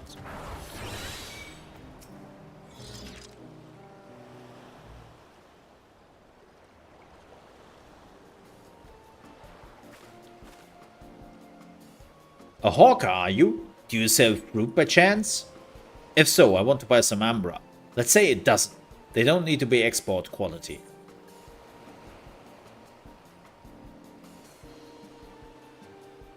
Amra shmamra. My fresh fish is the only thing you need. What do you need so many amra for? Why? For eating, of course. It may seem like a lot, but of late I go through that much in no time at all. Ah. I'm a stock taker by trade, but with no vessels coming these days, the wares are beginning to pile up. By the same token, nothing is coming in from overseas. But not a day goes by that someone doesn't come asking when the next shipment is arriving for this and that and this and that. All of it wears me down and I find myself feeling constantly hungry. Or she is pregnant.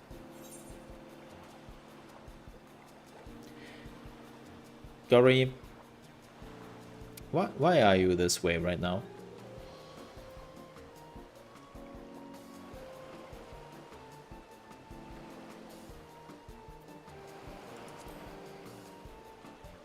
Thank you.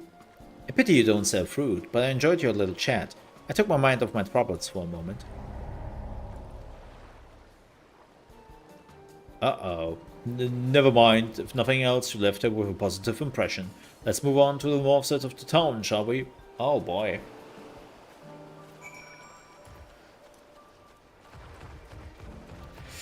We are not selling a lot.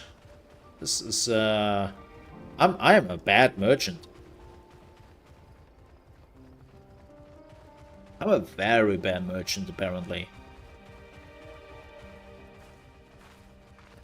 Hey, Zurianji!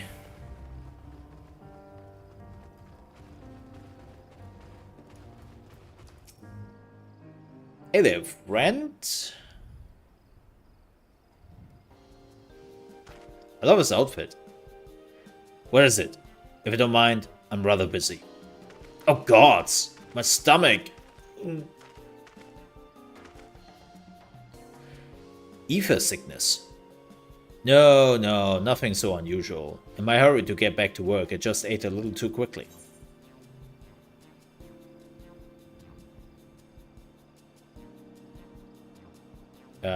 You should take it easy. Well, that I could, but I can't afford to be idle. Like as not, circumstances will surely get worse before they get better. And so I'm working as hard as I can whilst they can, the better to be prepared. What an industrious young man you are! Well, it's not like I'm trying to impress anyone. Now, if you excuse me, I must be getting back to work. Take care. Well, 3 out of 3 fails. Too bad we couldn't make a sale, but we did manage to build something of a relationship. Thank you so much for your demonstration. It was truly eye-opening experience. Come, let us return to the pier. Yeah, I screwed up.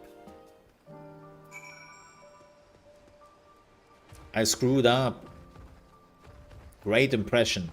I'm amazing. This is not going well.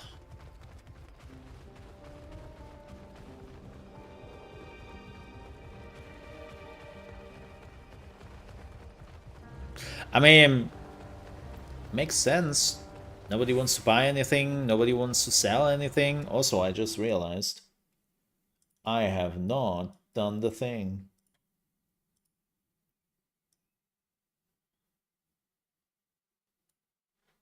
Boop. Fix that.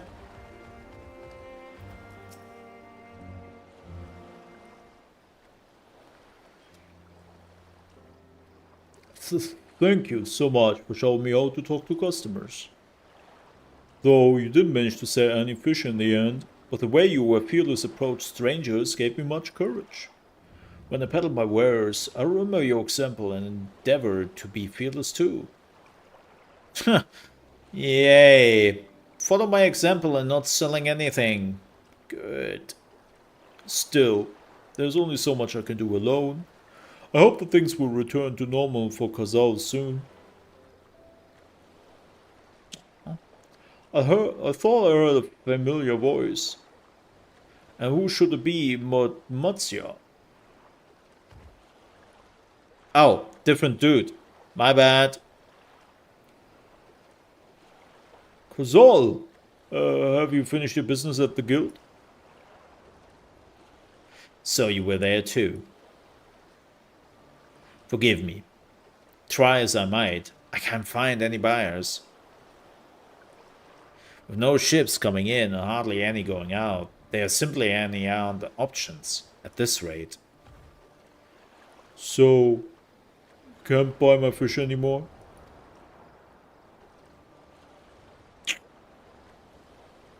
I'm sorry, Matsya. I truly am. But for now, I must peddle your own goods. You must peddle your own goods. Sorry. But by myself? I can't. I want to help you. I do. But as it stands, I can barely help myself. I've poured my all into the consortium, and I'd be damned if I let it fall apart. I have friends and families depending on me. I can't. I won't fail them. The sisters are my witness. Ooh, the sisters! Do I know them? Rizal.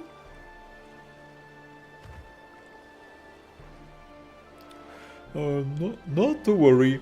Using what I've learned from you, I'm sure I manage somehow. Well, I had best return to my village. Well, thanks again. Please take care on the road. Aww. Aww. That's, sad.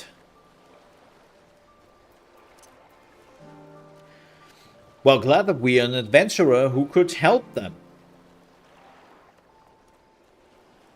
That would be crazy.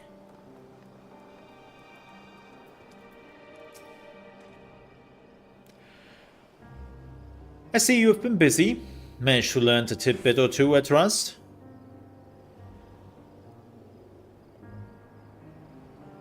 I see.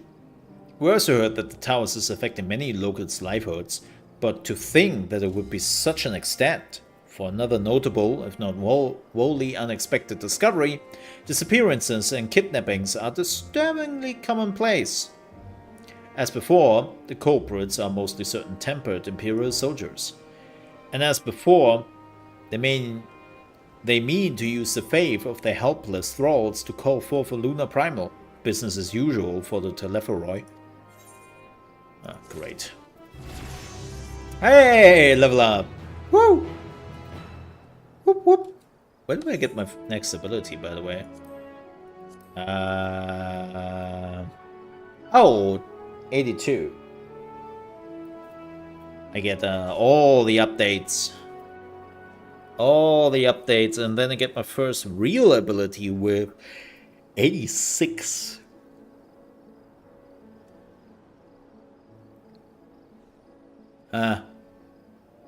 Okay.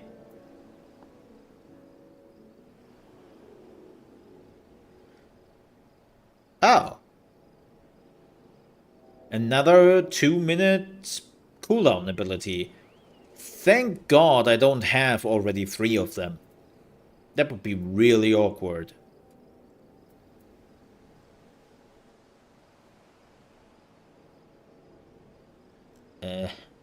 So 82 is definitely the big level. Wow. That Matsya fellow you were helping, he is Akasodara, is he not? Apparently it is almost exclusively his people that are being kidnapped. Should he be traveling alone? Oh, that's interesting. If summoning is the perpetrator's aim, I doth stand to reason that Akasodara would be their primary targets. For 'tis their faith of their ancestors which prevaileth in this land, and many are devout adherents still. We better go after him. Akiali lies to the west, as I recall, the same direction as Cryot's acquaintance incidentally. It's settled then. Keep your eyes peeled while we make for the village. Oh, there's Daily. Stepchild. Oh, not a daily, a side thingy. I might do that off stream.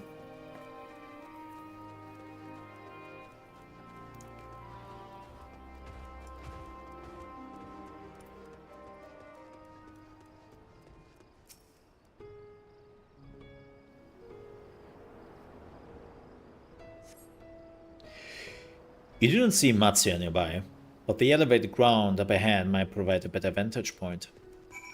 You mean closer to the tower? Really?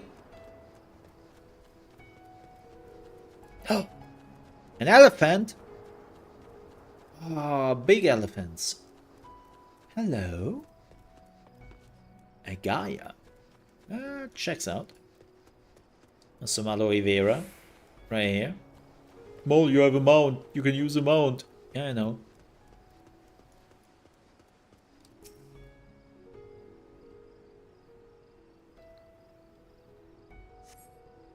You don't see Matsu from here either. No! Leave me alone! Help! Somebody help! Matsu's voice. And it came from the north. Wow. Let me do something here.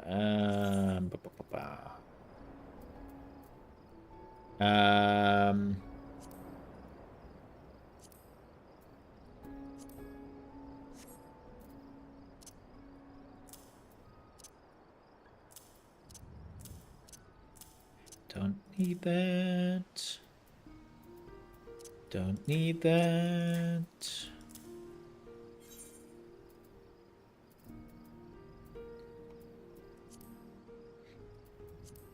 Or do I want my chocobo out?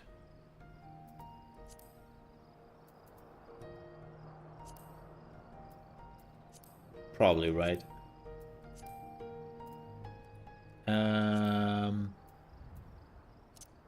Let's do Mount Roulette. Wait, where was my chocobo?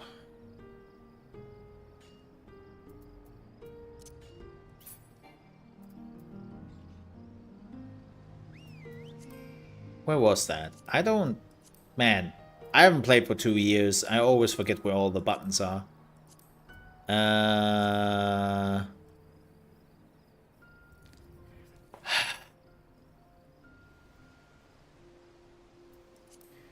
I think it was under character, right?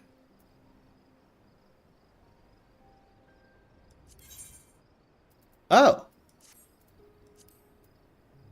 Companion? Oh yeah, my companion is, I think, completely underleveled.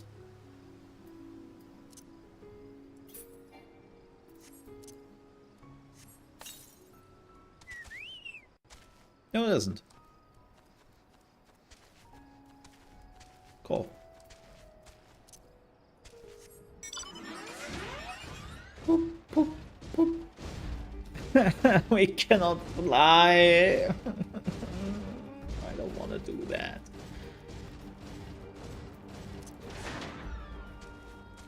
Stop right there.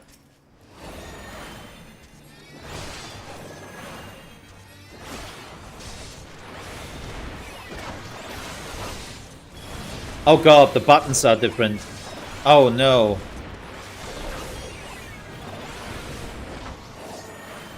They're bigger.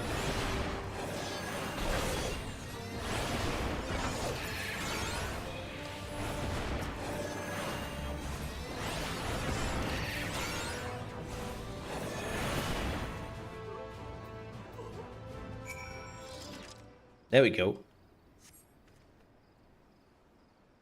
I have to get used to that. I have to make them smaller again. Huh? Where did they go? Why are you here? I see you found him in time.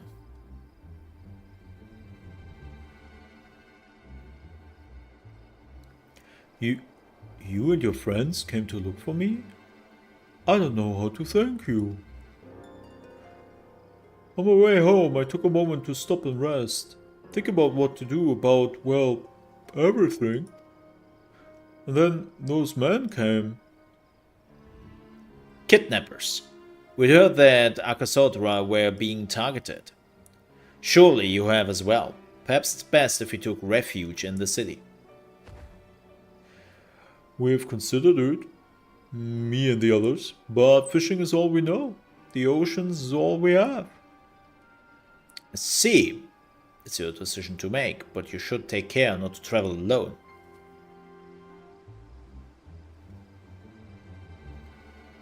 A question, if I may. Uh-oh. 'Tis our understanding that strange fiends have emerged from the tower. What canst thou tell us of these beings? Not much, I'm afraid. I have no idea what they are. But I have heard that some bear an unsettling resemblance to our divinities. Uh-oh.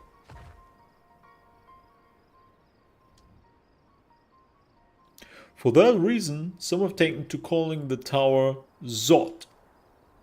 House of Divinities in the old tongue, it means. But they're not true divinities. They're monstrous imitations that bring only death. To have one's faith to twisted as grievous indignity, and full justified art thou in thine outrage.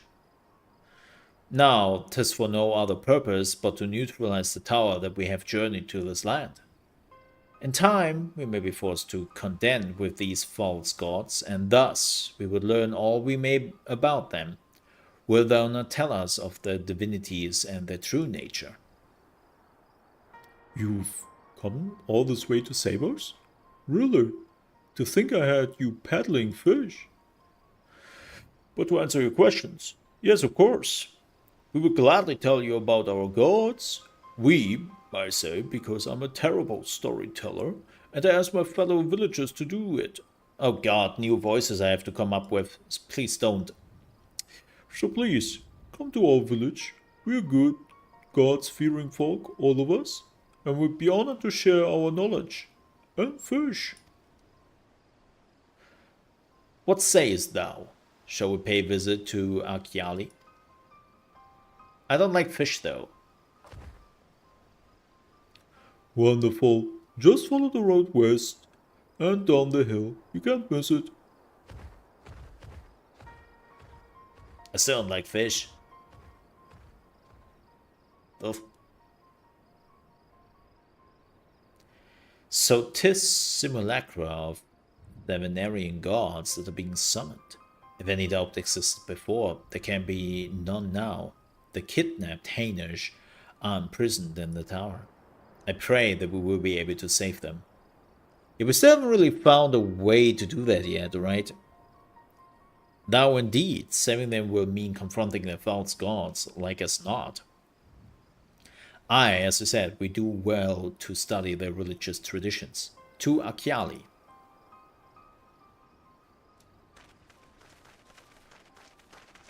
Man, I kinda hope with this expansion they will go completely, they will go full on voice acting for everything.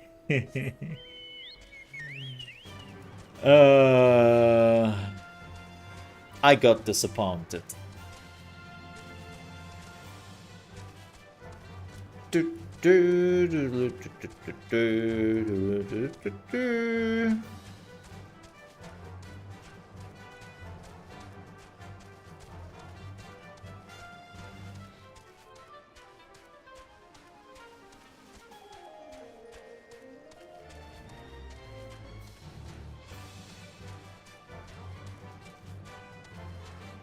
Oh, there we go.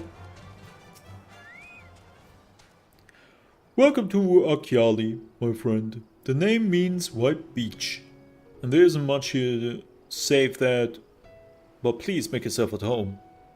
Your companions have already begun talking to everyone. Feel free to show yourself around and do the same. Any one of us can tell you about our gods, but you could do worse than to start with Kangar and old Hasveda. They are free at the moment, as it happens. Alright, well then we'll do that.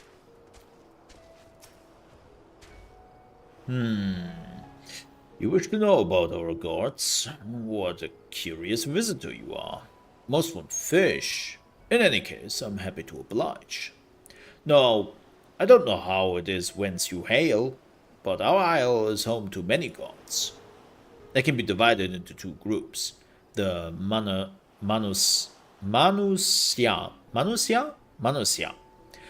beings of wisdom who assume the form of man, and the Marga, beings of might who assume the form of beasts.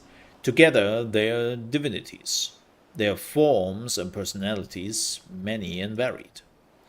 Some are kind and gentle, others stern and temperamental, just like we mortals can be. All are possessed of great insight and experience, and by heeding their teachings, we strive to be better people and live better lives. Okay.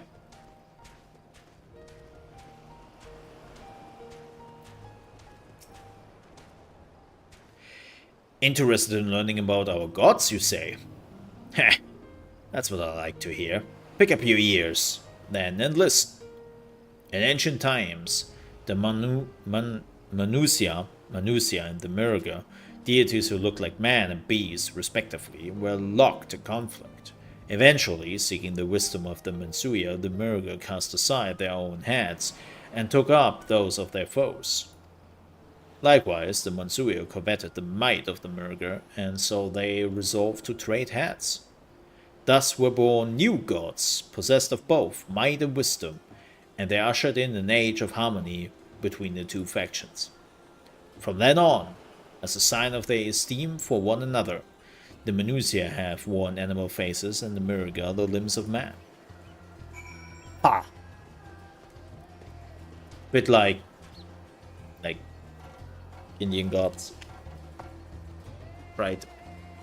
That's kind of cool. I like this island.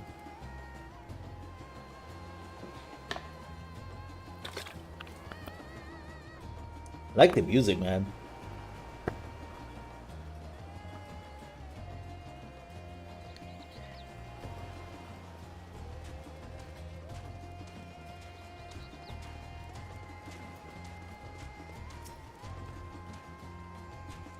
There you are.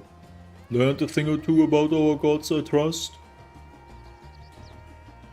While you were talking to the others, I remembered something that might be of interest. If you could let your friends know, I go and fetch it from my home at once. Sure. God, I've already talked so much today. My throat is definitely itchy. Ah.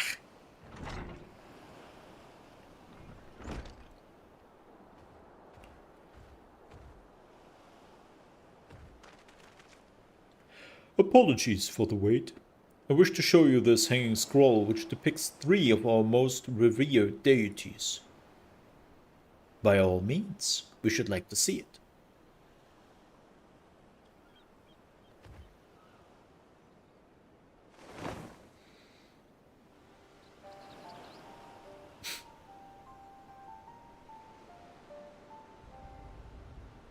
Hello, Final Fantasy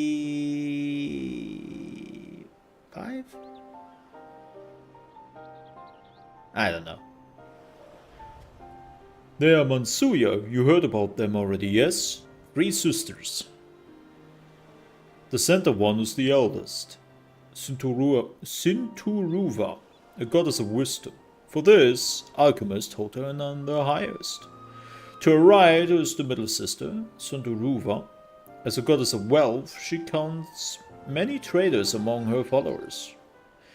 And on the left is Minduruva, the youngest sibling. She presides over the crafts, and so is beloved by weavers. Although each is worshipped for different reasons, the sisters are usually portrayed together in these works, which people keep in their homes for good fortune. Looks cool. In like fashion to the Mansuya, the deities of Eorzea presides over myriad aspects of life. And what of the Murga, if I may ask? The Murga hold power over nature. In ages past, they were revered as guardian deities in times of conflict. If you have occasions to visit our temples and ruins, you will find their images there. Among them is a god who possesses a Gaia's head, and he is venerated as the progenitor of the Akasudara. Wow, that's a lot.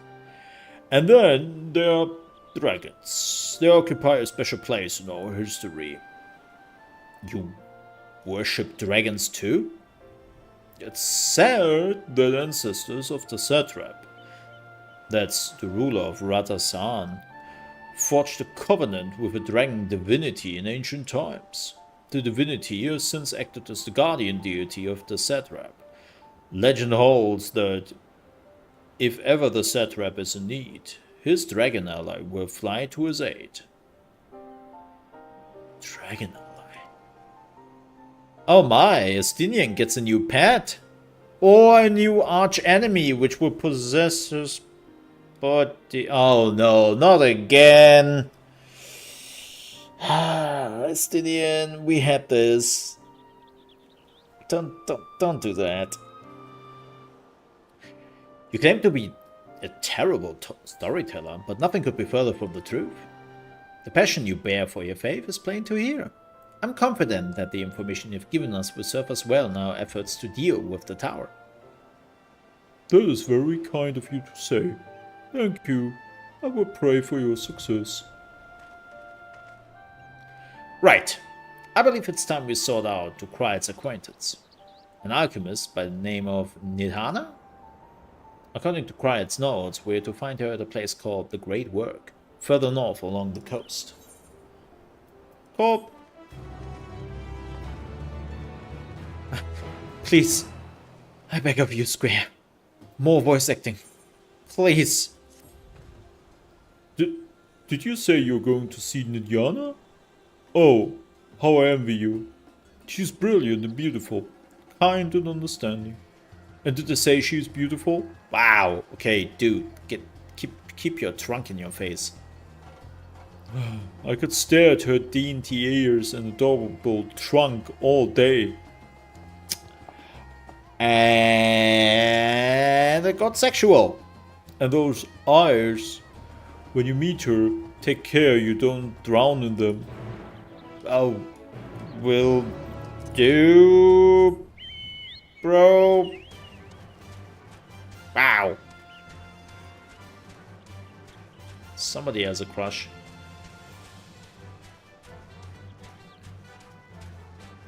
I cannot fly. This hurts me greatly.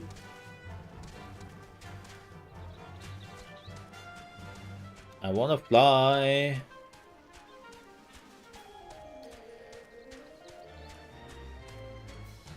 There! I wanna fly. Wait, do we have to do... Okay. Oh. Let me see.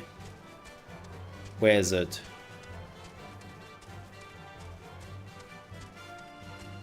Is it on the logs? I never know where there's ether currents. Oh, we don't have this yet. Interesting.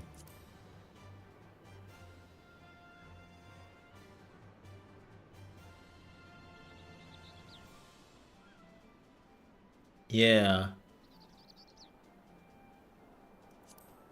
We have to do this shit again. As you can see, I normally don't do that. I hate it. I hate it. Man, that's pretty close to the tower, man. Ooh. I really love this island so far. I really do. It's very colorful.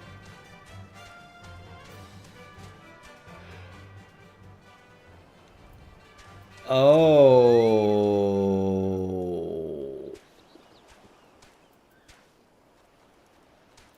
No.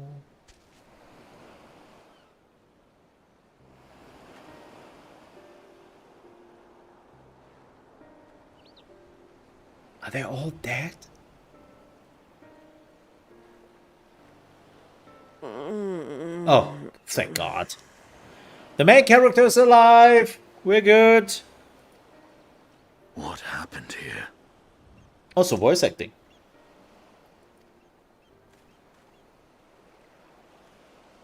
Their dress marks them as alchemists. I see no evidence of injury or poison. Thinkest thou they but slumber? I believe so. Whether it is by choice is another question entirely. I don't think they all decided to fall asleep at the spot. Hey folks, this is a really nice spot to nap. Okay. Oh, we have guests. What? You must excuse the poor welcome. Long days and longer nights have taken their toll, as you can see. Okay, two things. First of all, what is those pixels? Like, seriously. Damn! I can... Wow, that's a lot of pixels. I can see every single pixel on his clothes. Ugh, the graphic update has to come sooner rather than later, man. I am Vashan, servant to the satrap. My task was, in fact, to wake these good men and women, if you will allow. Nope, Estinium will immediately start to murder you. People of the great work, I come bearing new scales. Scales? Wait, did they really just fall asleep on the spot? We have new scales?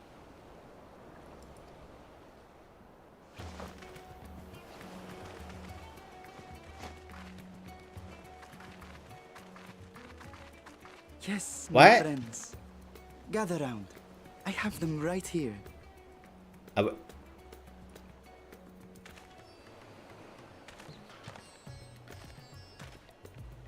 happy day.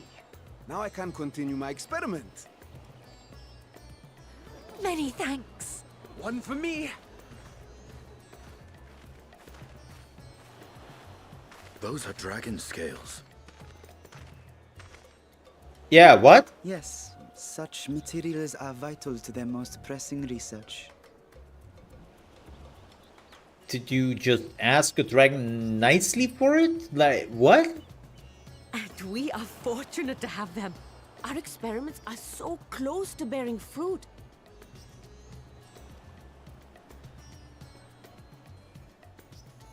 Soon we will have a talisman capable of nullifying the etheric emissions from that accursed tower. Yes.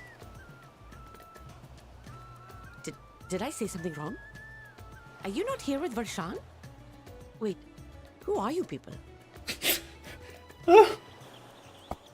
Apparently the savior of whatever is going on here, but I'm not so sure anymore, to be honest. Look, I'm just traveling with those people. Of course. You're the one Kryl sent. The warrior of light we've been waiting for. I love how she says that. The warrior of light. Oh boy. Ah, this is a day of celebration. Praise be to Cinderova. The winds have shifted. I feel it. The end to our toil is near. I feel it too. My head hasn't been this clear in days. Maybe it has also something to do with you not snipping all the fumes from your alchemistic, like, test subjects, but sure. Tell me, how did you acquire those scales? Curious that it concerns you so. I mean, you probably already noticed his lens, and you had some thoughts on that, so... But worry not. They were freely given by the dragon with whom our satrap has forged a lawful pact. Well, that's still concerning to a certain degree.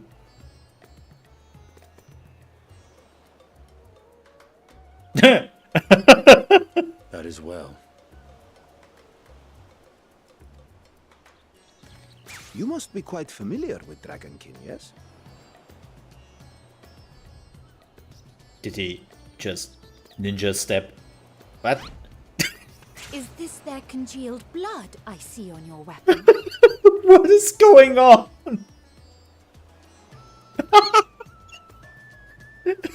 Oh my god, okay, I need that face.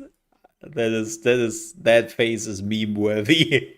Oh my god.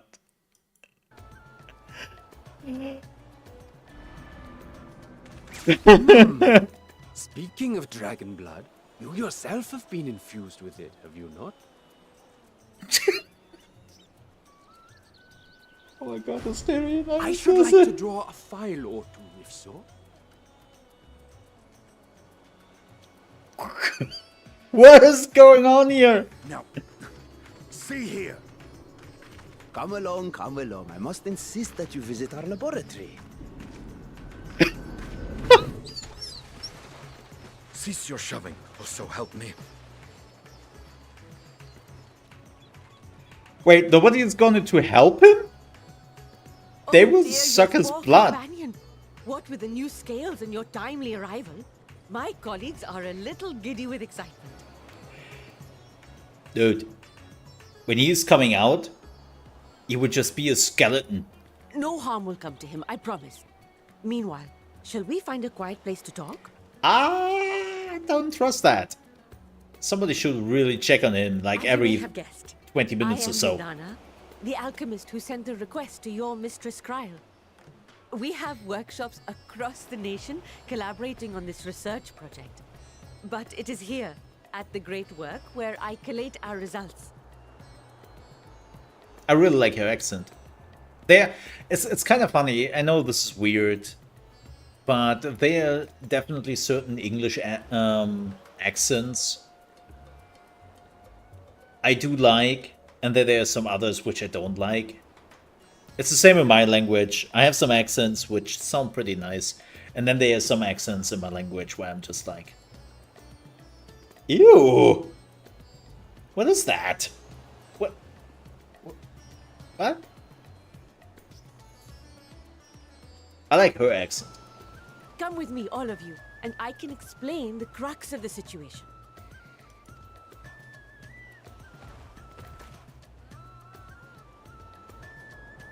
Now, my English accent, on the other hand, horrible. Absolutely horrid. I don't even know why people are listening to it.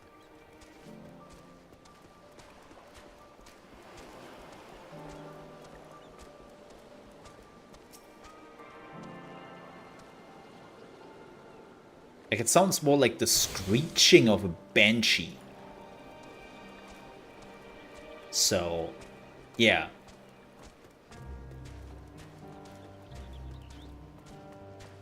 Ooh. I really like this area.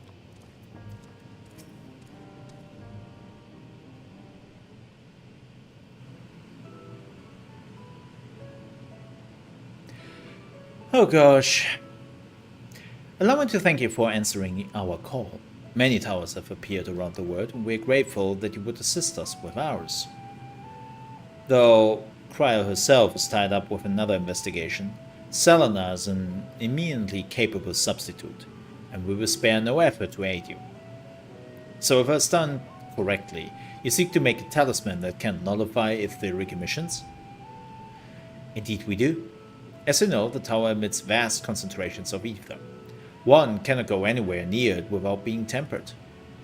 As such, we can only study the tower from afar, and are powerless to deal with it in any consequential way. In order to strike back, the satrap bade us alchemists create enchanted talismans. Talismans that will allow our soldiers to venture into the tower even should they lack innate protection. Could such a thing be possible? Admittedly, we are still in the midst of testing, but we are quite confident. Even prior to this, our people have long pursued countermeasures against the etheric corruption of primates. Of the method tested to date, those utilizing Dragon Scale proved the most promising. Owing to their etheric density, the scales are highly resistant to disruptive forces.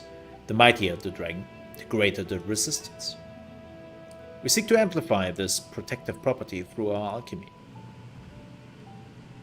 Thanks to the scales provided by His Excellency, we've been able to make steady progress with the talisman. Soon we will be ready to conduct a field test, and here's where you and your Blessing of Light come in. Oh boy. What exactly do I have to do?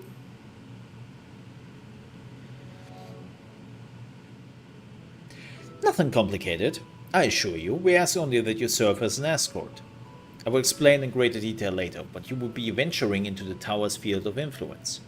And so, for your own safety, I would first test how well your blessing shields you, with your permission of course. In that case, Oriange and I will find other ways to make ourselves useful. Seeing as you all work to the point of collapse, I suspect you could do with more hands. We would be grateful for any assistance you can provide.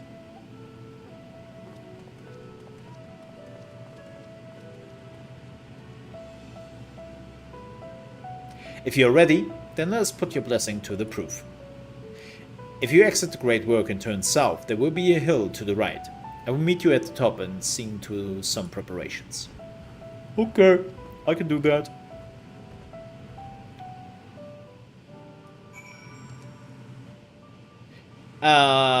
With that said, I will take a super quick bio break, and then I will be back in just 5 minutes. See you then.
Thank you.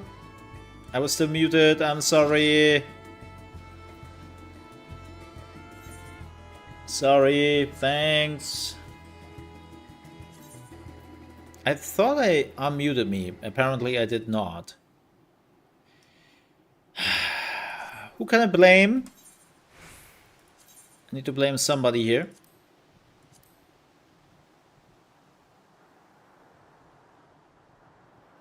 Slonko, I have to blame you.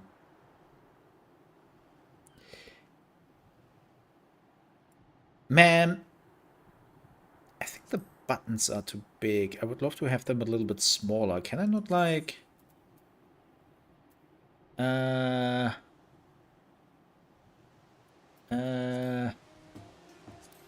Oh god, I can. Thank god. 90 is fine, I think.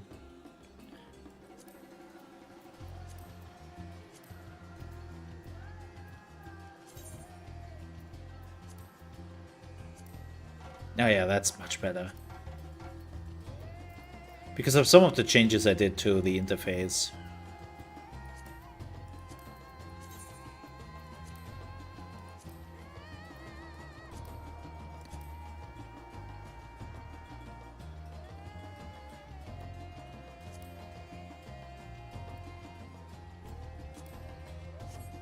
Oh, that's much better.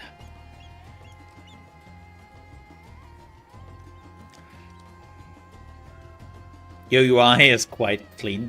Well, I don't need too much. Here's the worst. I'm a clicker.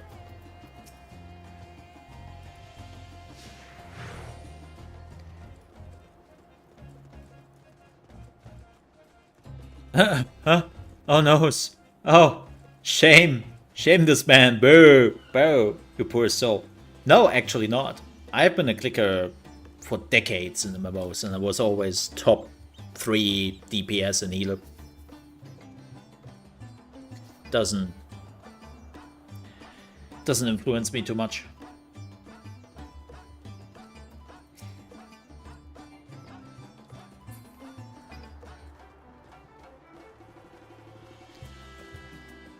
I am doing 1, 2, 3, 4. Something like that, if I can. But yeah, I just click if I have the time. Oh, you were joking? No. They are... Believe me, there are wars being waged over clicking, using MMO mice, and whatnot. There is no joking on this topic.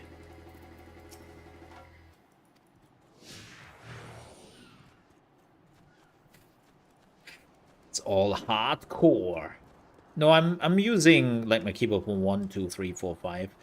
But if I have to make a decision to like move and click, like especially Final Fantasy XIV, more so than World of Warcraft allows clicking. Because of the global cooldown and whatnot.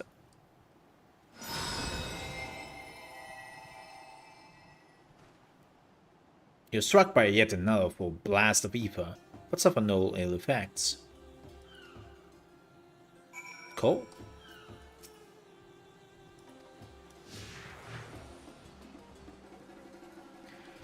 Yeah, especially like there are some MMOs where you really have to be fast. Wildstar was horrid.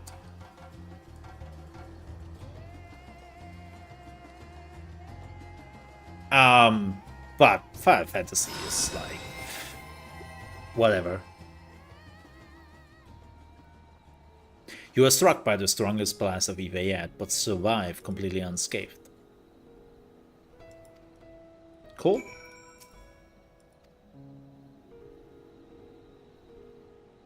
I don't know why we had to walk around like that, but cool. Even the raid fights, when you know what's kind of also coming, you can kind of prepare for it. So... Ah, you have returned. And not on your knees. A promising sign. But come, let me take the deeper off your hands.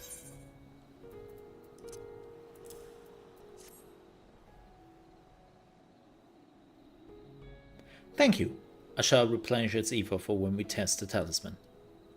So, no dizziness or nausea or anything of the sort? You're feeling perfectly fine? Nodders! Then the strength of your blessing is beyond doubt. There's no risk that the tower will corrupt your ether. With this, we can request your aid for the task ahead with easy hearts. Nice. And let's do it! You're a capable warrior too, are you not?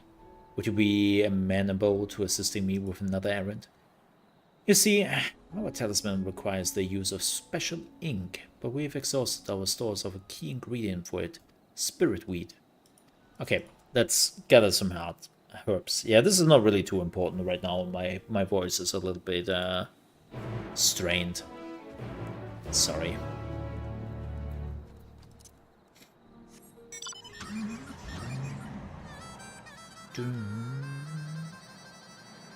You know, the only thing which came from Final Fantasy XV was this calm Final Fantasy XIV. Just saying.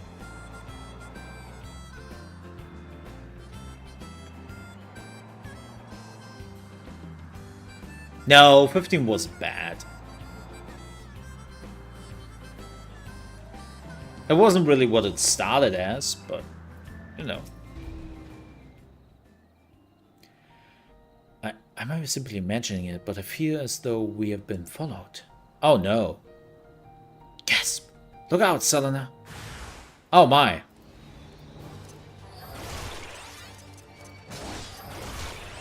Those bastards! I think it's easier when we just use the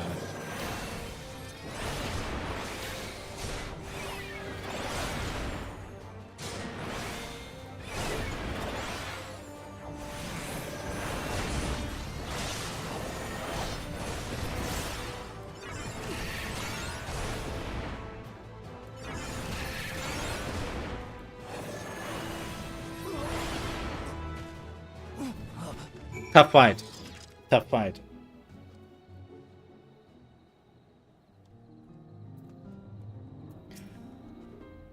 I also think that Savage and higher, extreme and all that is you have those spikes which happen in a lot of those fights. And as long as you know when those spikes occur, and you can prepare for it, I don't really feel too much of an issue with them. Like, as somebody who has been doing progress rating in World of Warcraft, and who has been doing a lot of server-first stuff, when it comes to just the speed of the game and how things work and how you can do... Because the global cooldown of abilities is higher in Final Fantasy XIV, that's just a thing, right? Like in World of Warcraft, the global cooldown is a second. In Final Fantasy XIV, it's 1.5, right?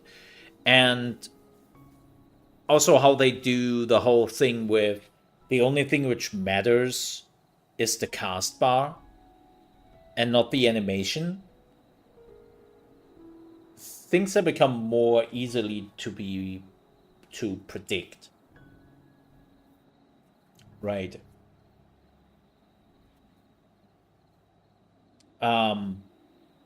So I always, and this is my personal view on things. I know it's different for everyone. This is not to like make me look like I'm a badass in Final Fantasy or anything. I'm shit. But I always felt like when it comes to raiding and high-end content, World of Warcraft was the more difficult game.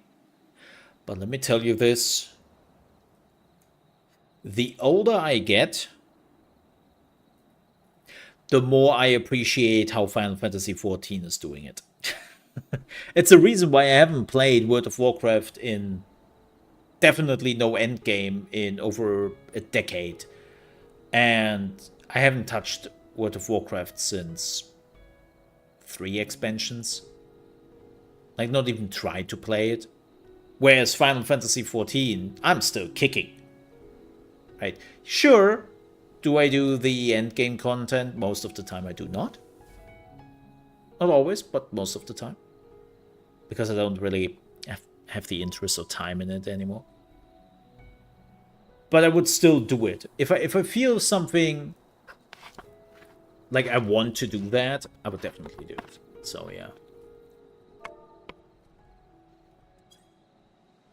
WoW, though, on the other hand, no thanks.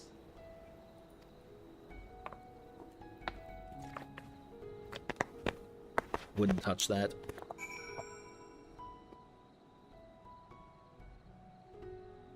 Funny enough, I also believe that the PvP in Final Fantasy XIV is much more entertaining than it is in World of Warcraft.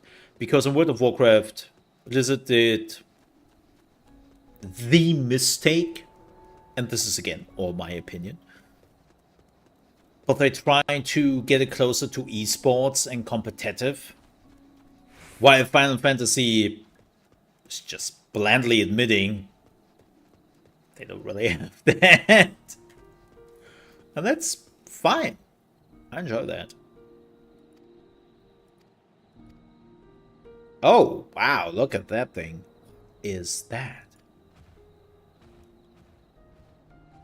Damn, you have a long tongue. That design looks awesome.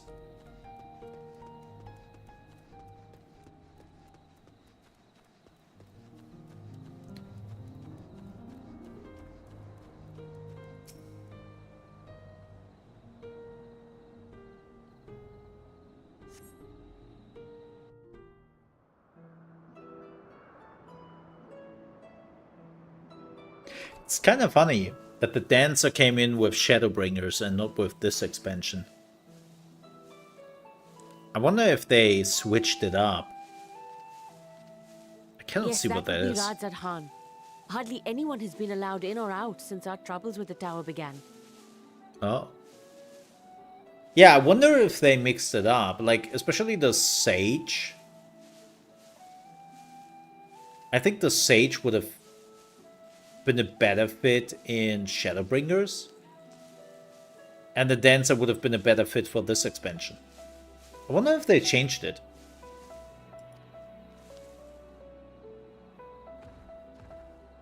The faithful citizens huddle inside the city walls, and commerce has all but ground to a standstill. I pity the satrap, the trials he must be facing. Like, I wonder if in Shadowbringers they realized they would have only had a tank and a healer class. And they didn't want that. So they switched it up.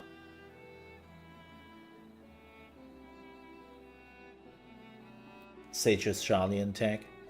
Yeah, that's true. That's true. But I still believe the Dancer would have been...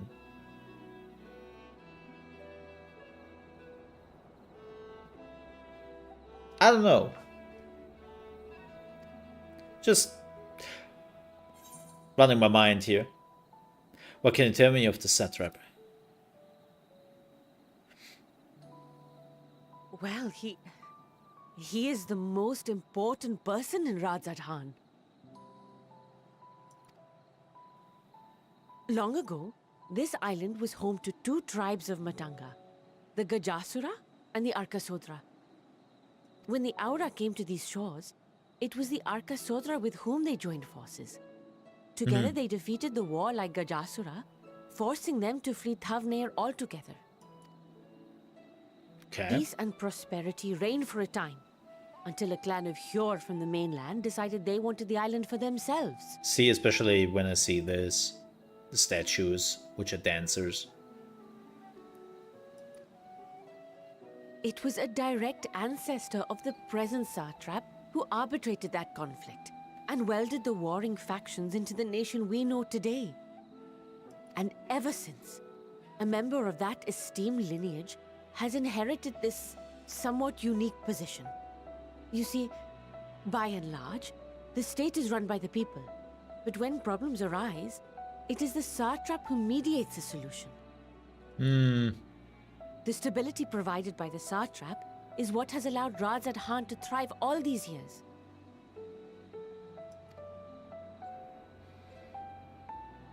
And it was the satrap himself who entrusted us with this duty. We will not fail him, nor our countrymen.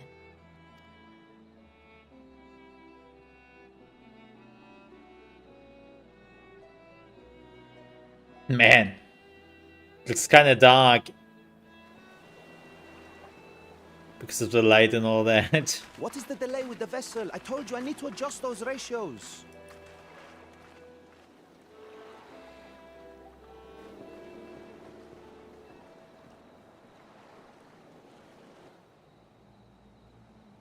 Uh-oh.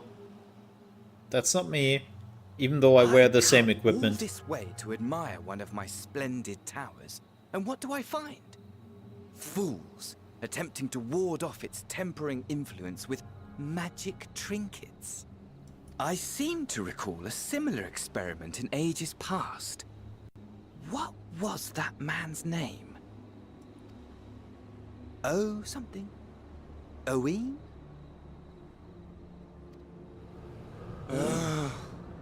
Another body, another time. Who could be expected to remember every trivial detail? Oh my.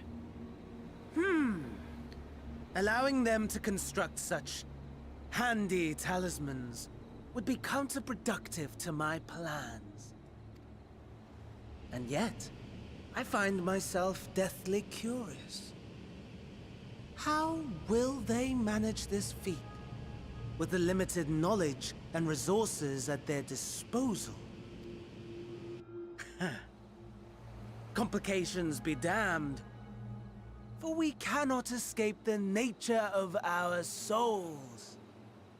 And I, as ever, am my own worst enemy.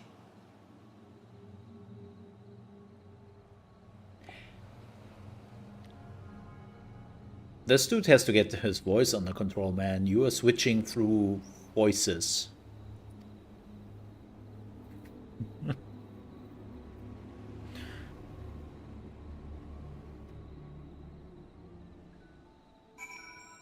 Just saying. I mean, he is not an MX Selk. That's for sure.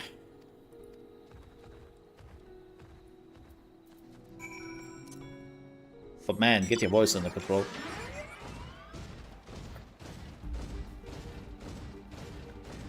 Dum, dum, dum, dum, dum, dum, dum. Ow.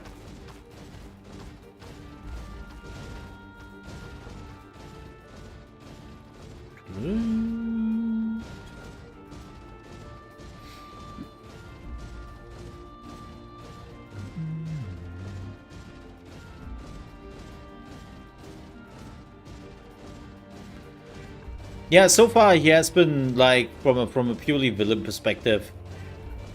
I mean, it was kind of tough for them to top Shadowbringers. Like what they did with Shadowbringers. If Shadowbringers would have been the end,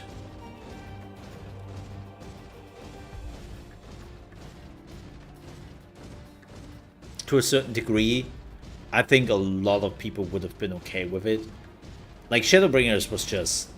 And keep in mind, I'm not saying that they will not be able to do some really cool moments in this game. But, yeah, again, like, Shadowbringers was just... Holy shit. A lot of... What? Moments.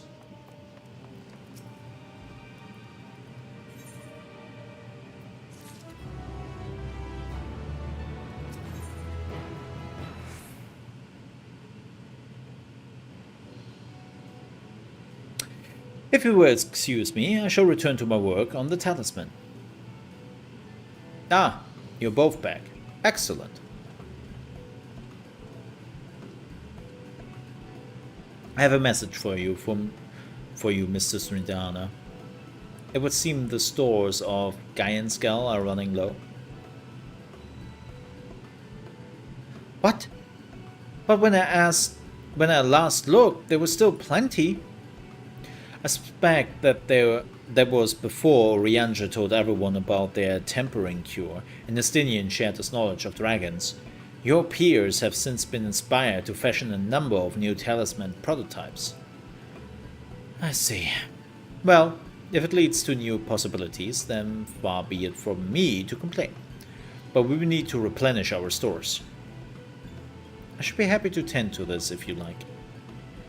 As much as I appreciate the offer, my dear boy, I can't in good conscience send you out there alone while kidnappers are at large. Salana, loath though I am to press another task on you so soon, might I ask you to fetch the giant skull?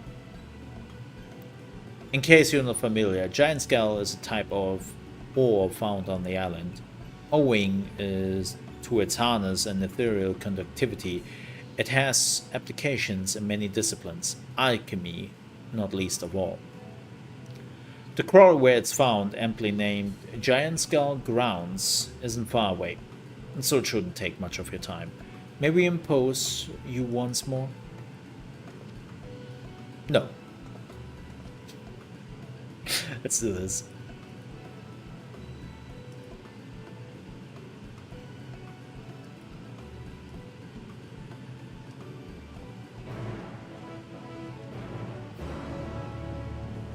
Do, do, do, do, do, do.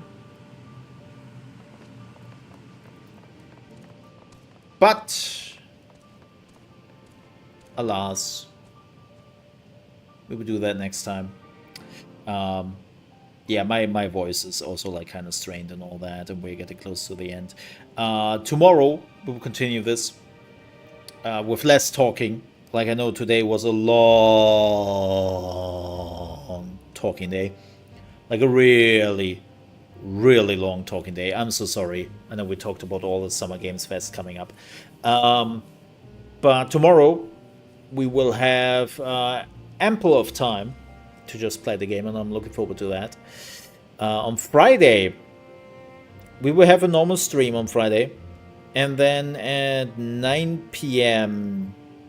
my time, which is 3 p.m. ET, we have the Summer Game Fest, which of course I will also stream. And then a few hours after that, we have the Devolver Digital event, which is at 8 p.m. East Coast time, which is 2 a.m. my time. It's probably going for half an hour or so. So yeah, Friday is packed. Then on Saturday we don't have much. And then on Sunday we are packed again. And that continues on Monday with Ubisoft and all that. So there will be a lot of time in between. I might do some Final Fantasy in the meantime or something else. I will see. Maybe I'll just take the time to relax my voice, because as I said, the next few days will be a lot. I also have to upload then the videos and clips and all that on my other channels. So yeah, that's coming up as well. But with that said, we are done for today. Thank you so much for watching. If you're watching this as a VOD on YouTube, please don't forget to leave a like and also subscribe to the channel if you want to see our little adventure through Endwalker.